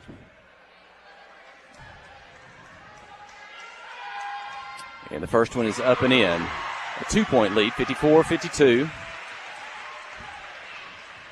I think you said earlier, Bauxite out of timeouts. They can't talk it over. You don't want Bean to touch the ball here in the final 10 seconds. Free throw good, a 3-point lead. One possession game. Inbound the ball to Rico. 8 seconds, 7 seconds. Down the floor. She'll pass it ahead behind the three-point line. Off the hands, out of bounds. Bauxite turns it over with 3.8 to go. Should it be 55, 52? I think you're right. Should be 55. They inbound it to McDonald. Defense is not there. The game has come to an end. The Lady Yellow Jackets, I don't know if you want to say they escape or what to come from behind in the second half to get the victory over Bauxite. I think it's 55-52, although the clock says 54-52. And they get the win here tonight at home. Yeah, they outscored Bauxite 22-13 in that final quarter. They went in trailing by 6. They come out winning by 3.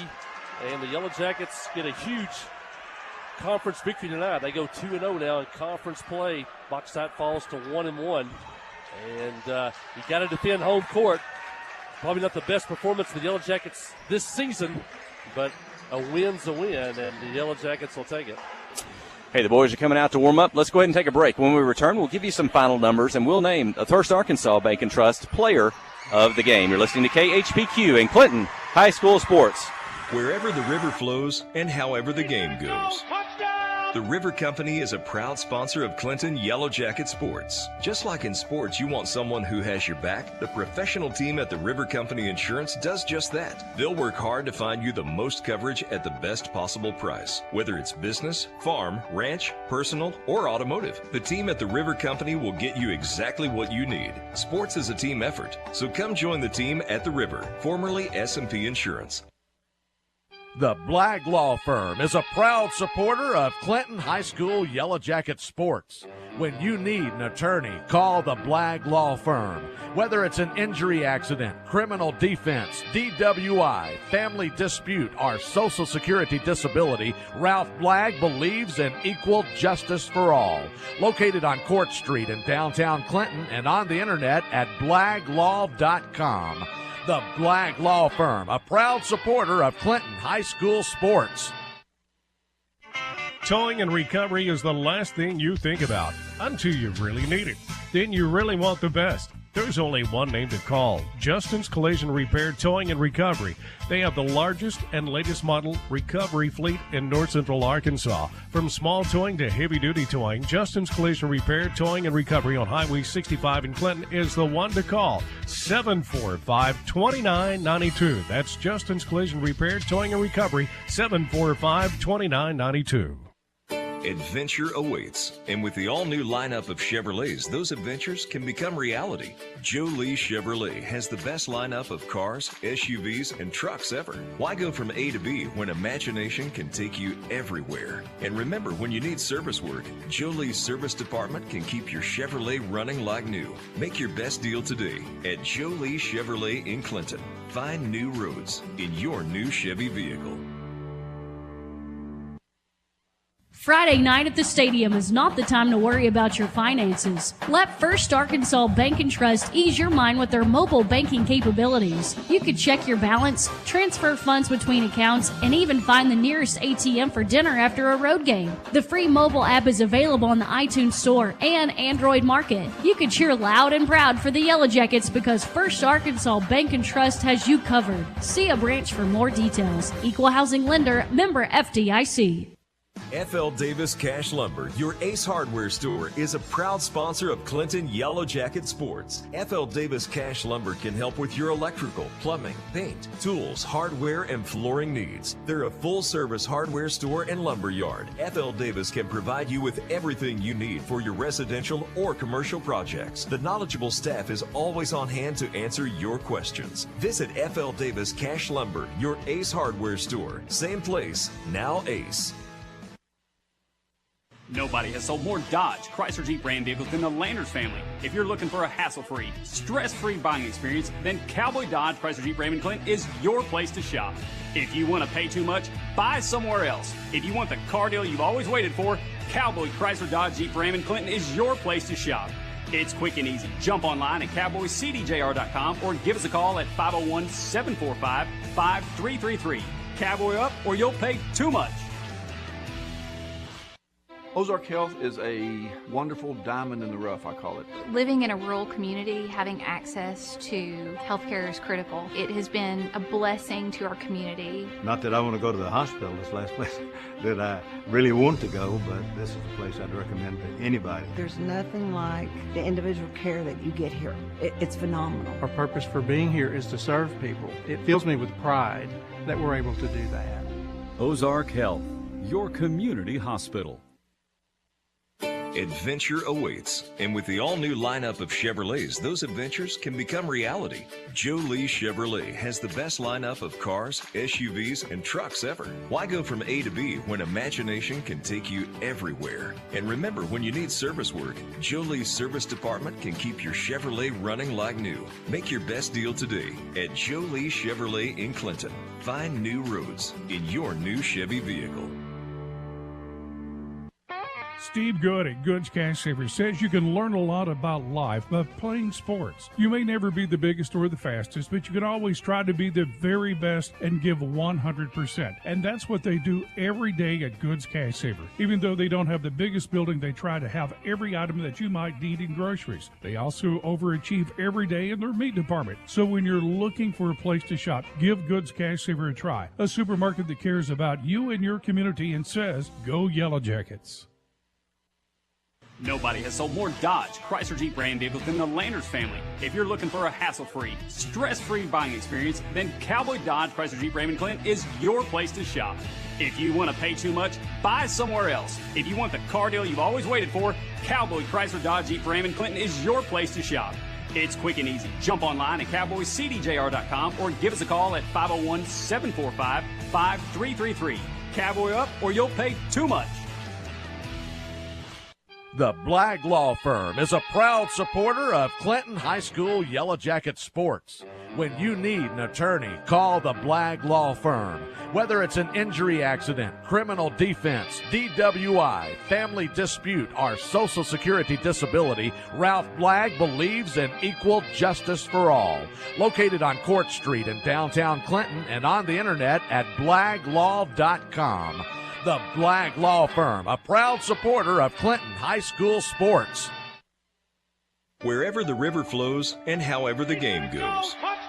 The River Company is a proud sponsor of Clinton Yellow Jacket Sports. Just like in sports, you want someone who has your back, the professional team at the River Company Insurance does just that. They'll work hard to find you the most coverage at the best possible price. Whether it's business, farm, ranch, personal, or automotive, the team at the River Company will get you exactly what you need. Sports is a team effort, so come join the team at the River, formerly S&P Insurance.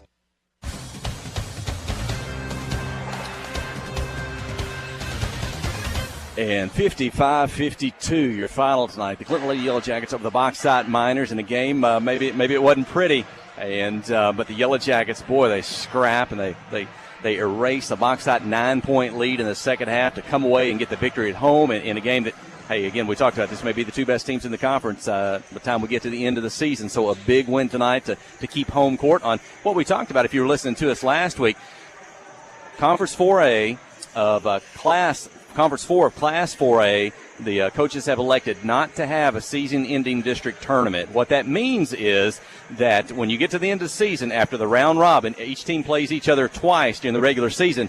The top four teams, by record of wins and losses in the conference, are going to advance to the regional tournament. So no district tournament to come at the end and try to play your way into regional and state tournament play.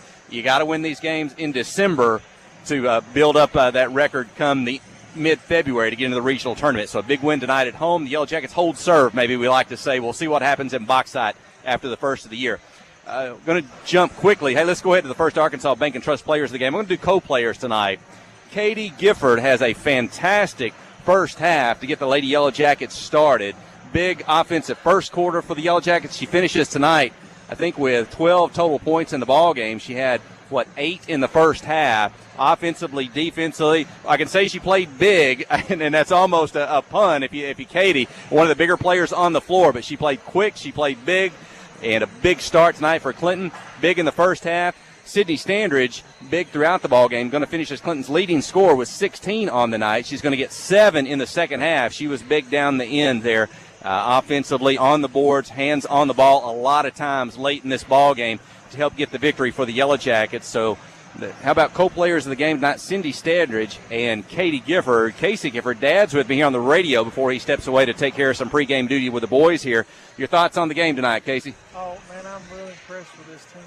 They're doing a great job. You've got seniors, juniors, and sophomores stepping up and doing some big things. And obviously I'm proud of my daughter, but they all did really well. It was very impressive, and I'm glad to see, maybe this will make a mark, not getting in that top 10. And we just showed them we deserve to be somewhere in there. All right.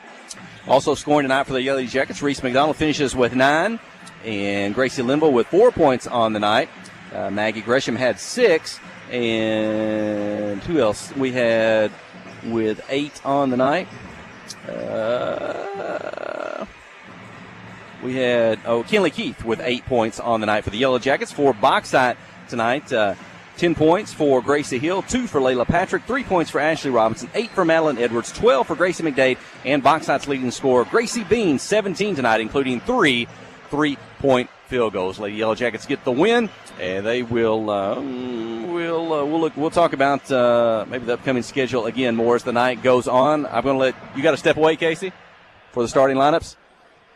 I'll let you step away. That's okay. Casey Gifford, and good win tonight. We'll cheer on the boys here.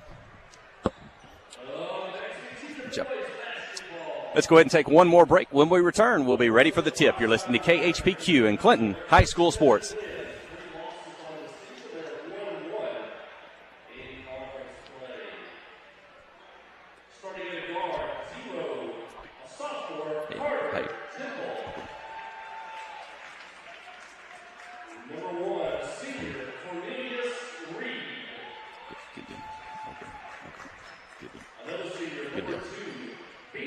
Hogan. Merry Christmas. Hogan. Good. Merry Christmas. Okay.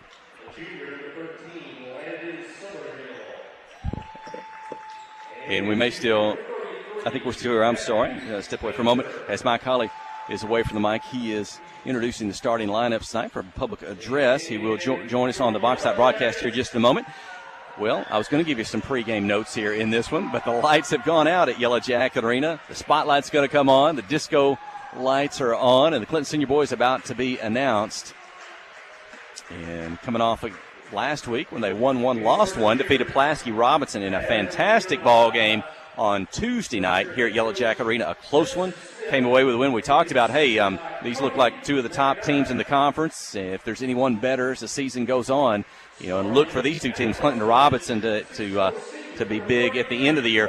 Well, we saw the expected leading team in the conference on Friday night when Little Rock Christian came to the arena for the first time to take on the Yellow Jackets here, and they were very impressive, very good. Came away with, what was the final in that? Was it 12 or 14 victory? You may have to look again at our notes in that one, Little Rock Christian. But Clinton hung with them, played hard, kept it around 10, 12, 14 points there in the second half before falling, 80 to 65 or something like that. But against a team loaded with talent, that's Little Rock Christian. They are expected to maybe not only win the conference in Class 4A, but they are one of the state tournament favorites come late February, March in all of Class 4A. That's Little Rock Christian. So all in all, we thought it was a good showing on Friday night, even in the loss, and a very good win last Tuesday night against Pulaski Robinson. So the starting lineups are complete. Out on the floor, I think I see Ethan Biggs, Russ Hensley, Brody Emberton, Zane Widener, and Carter Holland for the Yellow Jackets, and Coach Judson Smith. Bauxite's last game was a 78-48 victory last Tuesday night. To Lisa Academy. They won, but then they lost by 3 to Pulaski Academy on this past Friday night. Clinton's won 5 of their last 6 ball games after starting 0-4 on the season. They won the Conway St. Joseph tournament. Brody Emberton's going to open up the ball game with a 3-point field goal. That's Emberton, and he picks up where he has left off. Brody's had a number of 30-point ball games already this season. He gets started with a 3-pointer tonight, and he is playing fantastic here in the first half of the 22-23 basketball season.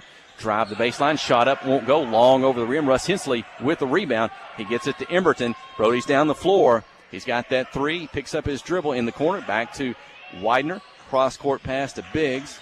Zane gets it back.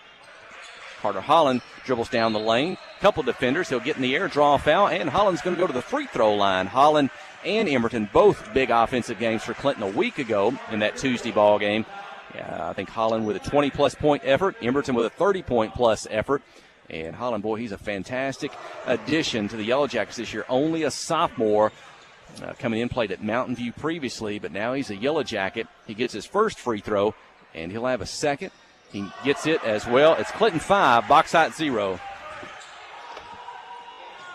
Mike Holly has rejoined us here, coming up from the public address booth, and we are underway here. We're at the 7-minute mark of the opening quarter. Bauxite with a three-point attempt won't go. Long off the back of the rim. Biggs with a rebound. He'll turn, spin down the floor ahead to Holland. He's got one defender, keeps his dribble, stutters, stops, gets in the lane, kicks it out to Brody Emerton. He'll swing it to Biggs. Brody's got it back at the top, just left of the top of the key. This three-point attempt won't go. Rebound high in there, and Bauxite pulls it down. I believe that's Colton Stoops with it. He'll bring it down the floor across midcourt. He's going to drive on Biggs, and a nice finish by that Bino Stevens with the two-pointer. 5-2 is the Yellow Jacket lead. Also on the floor, Cornelius Reed for Bauxite. And I see Matthew Bainter along with, I think that's Landon Summerhill for the Miners. A turnover, and back to the Yellow Jackets. 6:19 to go. Clinton 5, Bauxite 2. I don't know if you talked much in the pregame. Bauxite comes in 7-3. They were 1-22 last season under their head coach Brandon Kelly. They were 7-13 the year before that. So trying to adopt the best start in 3 years for a Bauxite basketball team. Lost to Pulaski Academy on Friday by 3 points. Cornelius Reed on the dribble. He'll give it up, pass it over. Three-point attempt. After he gets it back, won't go off the back of the rim. Zane Widener with it. He'll keep it down the floor across midcourt to the left. He'll get in the lane, middle. He's going to slide to the right, draw a foul from Banter, and go to the free throw line is Zane Widener. 5:54 to go in the opening quarter. Yellow Jackets coming off a loss, but a respectable loss on Friday night to Little Rock Christian, one of the top teams in the state of Arkansas. Ended up losing by 14, trailed 25-20 at the end of the first quarter, but also had a big win on Tuesday night, 72-69 here at the arena over Joe T. Robinson. That Joe T. Robinson team on Friday night had Heber Springs down by 33 points at halftime. And the free throws are up and in. 7-2 is the Yellow Jacket lead. Free throws both made by Widener. So Clinton 4 for 4 at the free throw line to start this one. And we're going to have a foul as Banter has the basketball inside. No, excuse me, that's going to end up with Bino Stevens at the free throw line. He's got the 2 points for Bauxite thus far. Let's see if he can get points from the free throw line. The first one is up and in. Nice form. Pretty free throw by Stevens. Jackets open the season 0-4, but they've won 5 of their last 6. They stand at 5-5 right now. Misses the second. Rebound hard off the back of the rim. The rebound to Bauxite, and they'll put it up and in. The two-pointer by Landon Summerhill cuts the Yellow Jacket lead to 7-5. Little pressure in the backcourt. Looks like a 2-1-2 zone press. They'll get across to Carter Holland. Gets away from the double team. Keeps his dribble. Gets in the lane. Splits two. Shot up won't go. Tipped around. Loose on the floor. Scramble for it. And Bauxite will clear it. Miners across midcourt. A chance to tie or take the lead. This time down the floor. Pull up three. Stevens in and out. Won't go. Rebound. Russ Hensley hands it off to Zane Widener. Up ahead to Emberton. Brody on the dribble. Backs up. Back to Widener. Keep it behind the three-point line. On the drive is Biggs. Gets by, but his shot's blocked from behind. Bauxite's got it. Going the other way. Cross midcourt. White jerseys. Defense in front of him. Pulls up Cornelius Reed. Back to Summerhill on the wing. He's behind the three-point line. Over to Stevens. And a two-point jumper by Banter. Good. The big man comes outside. He's just a foot inside the three-point line, so that just counts for two, but we are knotted at 7. 4:40 to go in the first. Jackets should get something off this half-court trap, and there it is right there. Carter Holland whips it inside to Russ Hensley, and the senior gets his first two of the ball game, 9-7. The reason I say that, they're trapping not with two, but with three. There are three players at midcourt trapping. The Yellow Jackets had 4 on 2 on the backside of that. Bauxite's got somebody out of position. on the right wing, on the drive. Widener defended, forces Bauxite to toss it back out. And it's Carter Temple, is that right, into the ball game for Bauxite? Yeah, he's a starter. I think that's a 0 on the back of his jersey. And drive the lane, shot up and good by Cornelius Reed. Tied again. We're all at 9, 3:50 to go in the second quarter. Out of the half-court trap in a 1-2-2 zone defense. Over to Widener on the left wing, gets by one defender, draws contact from a second, and he was not in the act of shooting yet, so that's a foul. Clinton will inbound it from the baseline. For Bauxite, that's going to be their third team foul in the ballgame. 3:44 to go in the first. Into Carter Holland, back out to Dawson Burgess. He's into the ballgame for the first time tonight. Tries to drop it into Russ Hensley, knocked away. Clinton recovers behind the three-point line. Over to Holland. He's going to drive to the right side, take on a second defender. Shot won't go. Gets his own rebound, poked away from behind. Bauxite got it going the other way. Bino Stevens, he's going to drive reverse. Layup won't go. The follow won't go. Rebound Dawson Burgess. Up ahead to Hensley. Russ chases it down. Picks up his dribble. Defense in front of him. Bounce pass to Burgess. They come from behind and knock it away. Had a couple defenders. Bauxite across midcourt. Forced that one in there. A couple of defenders on Burgess. No place to go. Stevens and Reed behind the three-point line. 9-9. 3 minutes in the first quarter. Pull up three. Won't go. Only Yellow Jackets in the lane for the rebound. They come away with it. Burgess and Widener. Over to Emberton. Burgess in the corner. Into Holland. And they'll say he was fouled from behind. So fourth team foul on Bauxite. Clinton from the baseline. A lot of fouls on Bauxite for a team that's playing the zone defense. Already 4 team fouls here. Only 5.5 minutes gone in the first quarter. Widener. Cross-court pass on the inbound to Emberton, and he makes it count. The second three-point field goal of the ballgame for Brody Emberton. Boy, if you're a defense, you got to know where he's at all times on the floor. Brody made him pay with that one, 12-9. Yeah, nice inbounds plays. He went from left to right, and a back screen freed him up beyond the three-point line. Reed with it. He'll drive the lane in traffic, misses, ball's loose out on the floor near midcourt, and Zane's able to control it and pass it off. Holland down the floor, but his pass is picked off in front of the Bauxite bench, but his momentum, Matthew Banter is going to carry him out of bounds. Hand it back to Clinton, leading 12-9.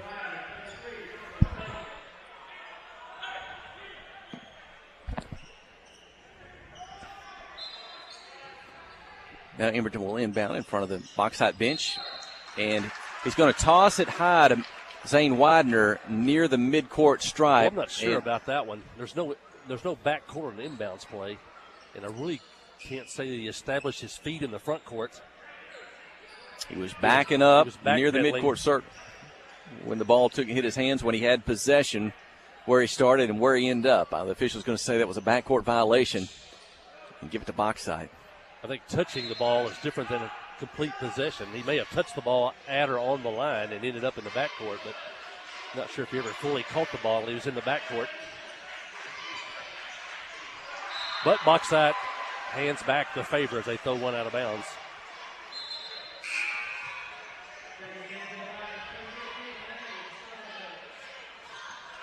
Exactly 2 minutes in the first quarter. Remaining 12-9 the lead. Substitution in for Bauxite. And I don't have number 3 on the roster. I'm going to have to ask and put a name with the number. Russ Hensley for 3. In and out, won't go. Trying to follow the rebound, Dawson Burgess. Will get the dribble, turn, spin, fall away, put it up, but a miss and a rebound to Bauxite. Long three-point attempt from the right side. Stevens misses. Rebound Widener. Minute 30 in the first. Quickly down the floor. Emberton's going to drive in the lane. He gets it up and in. 8 points for Brody Emberton.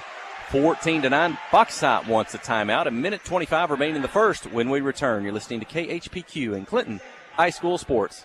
Nobody has sold more Dodge, Chrysler Jeep brand vehicles than the Landers family. If you're looking for a hassle-free, stress-free buying experience, then Cowboy Dodge, Chrysler Jeep Raymond Clinton is your place to shop. If you want to pay too much, buy somewhere else. If you want the car deal you've always waited for, Cowboy Chrysler Dodge Jeep Raymond Clinton is your place to shop. It's quick and easy. Jump online at cowboyscdjr.com or give us a call at 501-745-5333. Cowboy up or you'll pay too much.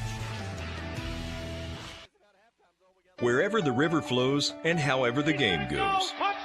The River Company is a proud sponsor of Clinton Yellow Jacket Sports. Just like in sports, you want someone who has your back, the professional team at the River Company Insurance does just that. They'll work hard to find you the most coverage at the best possible price. Whether it's business, farm, ranch, personal, or automotive, the team at the River Company will get you exactly what you need. Sports is a team effort, so come join the team at the River, formerly S&P Insurance.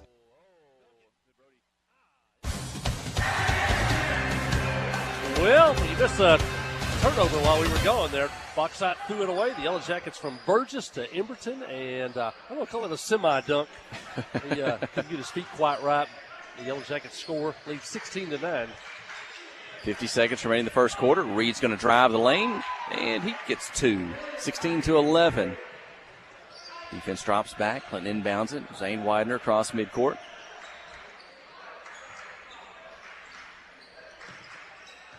Widener, Burgess, Dylan Jones into the ball game for the first time tonight, all behind the three-point line around with Emberton. Hensley's in the lane, moving. Now he'll pop out. They got to get Jones behind the defense to pass it out to Emberton. It's out of bounds. Who touched it last? They say the Yellow Jackets did. Early on, Emberton was wide open in the corner. They didn't seem that zone defense. Bauxite lost sight of him, and he was open early in that possession in the far corner. Now Bauxite can play for a final shot, trailing 16-11. 10 seconds. Reed over to Stevens. Back to Reed. Going to drive the lane, pull up in front of Hensley. A little bit of floater. Shot won't go. Zane Widener with it. A second remaining. And that'll do it. First quarter comes to an end. It's Clinton 16, Bauxite 11. You're listening to KHPQ in Clinton High School Sports. The Blagg Law Firm is a proud supporter of Clinton High School Yellow Jacket Sports. When you need an attorney, call the Blagg Law Firm. Whether it's an injury accident, criminal defense, DWI, family dispute, or Social Security disability, Ralph Blagg believes in equal justice for all. Located on Court Street in downtown Clinton and on the internet at blagglaw.com. The Blagg Law Firm, a proud supporter of Clinton High School sports. Hi, I'm Joey Dobbs with State Farm Insurance here in Clinton. We are proud to support Clinton Yellow Jacket Sports, and we're here to support you on and off the field. For surprisingly great rates on auto, home, life, and supplemental health insurance, stop by today. We're located just off of Highway 65 before the Little Red River next to H&R Block. Give us a call at 745-6323 or visit our website at calljoeydobbs.com. Like a good neighbor, State Farm is there. Well, we played one quarter here in the senior boys game. Clinton leads by a score of 16-11 over Bauxite. If you just joined us, it was a really good senior girls basketball game as the Yellow Jackets came from 6 points down heading into the fourth quarter to win by a score of 55-52 to remain undefeated in conference play at 2-0. We are underway here in the second quarter, and Bauxite has the basketball. Reed with the ball. Yeah, here to the near side. Backdoor lob. Caught. Now up and shot no good. Rebound by Russ Hensley. And Reed steals it. Hensley fouls him. And Reed will head to the free throw line. The Yellow Jackets are looking to clear that one out as they had Emberton and Widener heading down the floor. Ball stolen by Bauxite. They'll inbounds under their own basket. Widener checks out. That's Russ's first foul of the night. Carter Holland back in for the Yellow Jackets. Reed with the basketball. Drive, lane, dumps it inside Bainter, and he scores on the drop-off there. That's the second basket of the night for Bainter. That cuts the Clinton lead now to 16-13. Dawson Burgess, Carter Holland, Brody Emberton, Dylan Jones, and Russ Hensley here to start the second quarter. Swing it over the left. Brody Emberton's got a good look. His shot won't go, a little bit off the side of the rim. Dawson Burgess is going to pull it down, drive the baseline, try to pass it cross court. He does to Russ Hensley. Dawson gets it back. Can he spin, shoot, and score? Dawson Burgess, 18-13. And nice move, get that shot up high, almost hook shot. Really tough to defend. The Jackets lead 18-13. And bounce pass stolen away by Carter Holland. With 6:40 to go in the second. Cross midcourt, defense back. Drive, and a defender's going to whip by for the steal. Racing down the floor. Jones trying to catch up, but the two-pointer up and in by Cornelius Reed. 18-15, the Yellow Jacket lead. Reed now has 6 for Bauxite. Summerhill defending at the top on Emberton. Pass across the lane. Mark Banks Jr. And Banks going to end up with a basketball. Yellow Jackets in front of him. On the dribble. Picks it up. Gives it up to Reed. He'll shoot a 3 from the left wing. Won't go. Rebound Russ Hensley. Outlet pass to Brody Emberton. Defense in front of him. And into the corner to Carter Holland. He shoots the 3. It's up. Won't go off the back rim. Burgess with a rebound. Spin. Fall away inside. His shot won't go. Hensley tips it. Keeps it alive off the glass. Burgess' shot won't go. Had opportunities. Just couldn't finish there. Now Bauxite. They'll get it down the floor.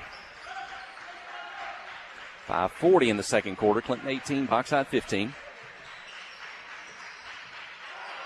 3-point attempt. Up and in. Tying the ball game is Cornelius Reed just on the dribble. Took a couple of steps forward. Gets still behind the 3-point line. 18 all. The Bauxite strategy to force Clinton to shoot the ball from the outside. And that tight 1-2-2 zone defense. Dylan Jones, 3-point attempt, won't go. Rebound Summerhill, but Dawson Burgess knocks it away, and he's got the basketball. Back to Brody. He's going to drive the lane, take on a defender, count the basket and the foul. A chance at a 3-point play for Brody Emberton. He's got a couple of threes from behind the line. He'll have a chance now in the lane. Brody's got 12 points in the ball game. And Brody really good about being able to finish around the basket. That time again, took a pretty good bump, able to still get the shot to go in. As Widener checks back in, and Biggs.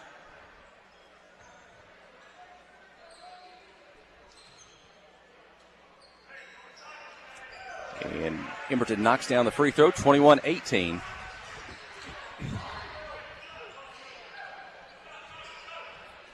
Five minutes remaining in the second quarter.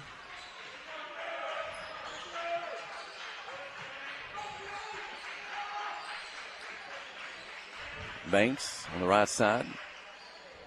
And in the lane, kind of forcing it up. The shot by Tristan Heidelberg won't go. Rebound the Yellow Jackets. Holland down the floor to Emberton's got it. Heidelberg right with him on the run. And foul is going to be called on Heidelberg. Let's see. Is Brody shooting yet, or is it on the floor? That may be the 7th. Let's see if that's the 7th team foul on Bauxite or the 6th. They'll say it is the 6th that's on the floor. So not shooting free throws. The Yellow Jackets will inbound from the baseline just in front of the student section. The cheerleaders, they get it to Carter Holland. Defenders there. He'll keep it away, and he'll turn and put it up over the front of the rim. Clinton 23, Bauxite 18. Carter, good job of using his body to shield off the defender, and then made that little spin move and scored. We've seen him do that several times this season. Summerhill into the corner to Reed. Long cross-court pass to Stevens. His three-pointer won't go. Keeping alive is Heidelberg. He'll take it back in the lane. He'll put it up. He's fouled. Almost a chance at a three-point play himself there, and there's going to be a technical foul. And I think that's going to go against the Yellow Jackets. Maybe on the floor protesting the call. And so we got Heidelberg was fouled in the act of shooting. I think he's going to have 2 free throws, but prior to that, there's going to be a technical foul, a player foul, and that'll mean 2 free throws for Bauxite that they will shoot before Heidelberg's. And the first one is up and in by Cornelius Reed. 23-19. And the second, 23-20. And they're going to say Heidelberg was not. Well, let's see, was he not in the act of shooting? Dawson picked up the personal foul. That technical also counts as a personal foul, so he picks up 2 quick fouls on one play. Heidelberg should be going to the line. And he was fouled in the act of shooting. That's what it looked like from here. I thought for a moment, though, they were sending the ball to the sideline for an inbounds pass, but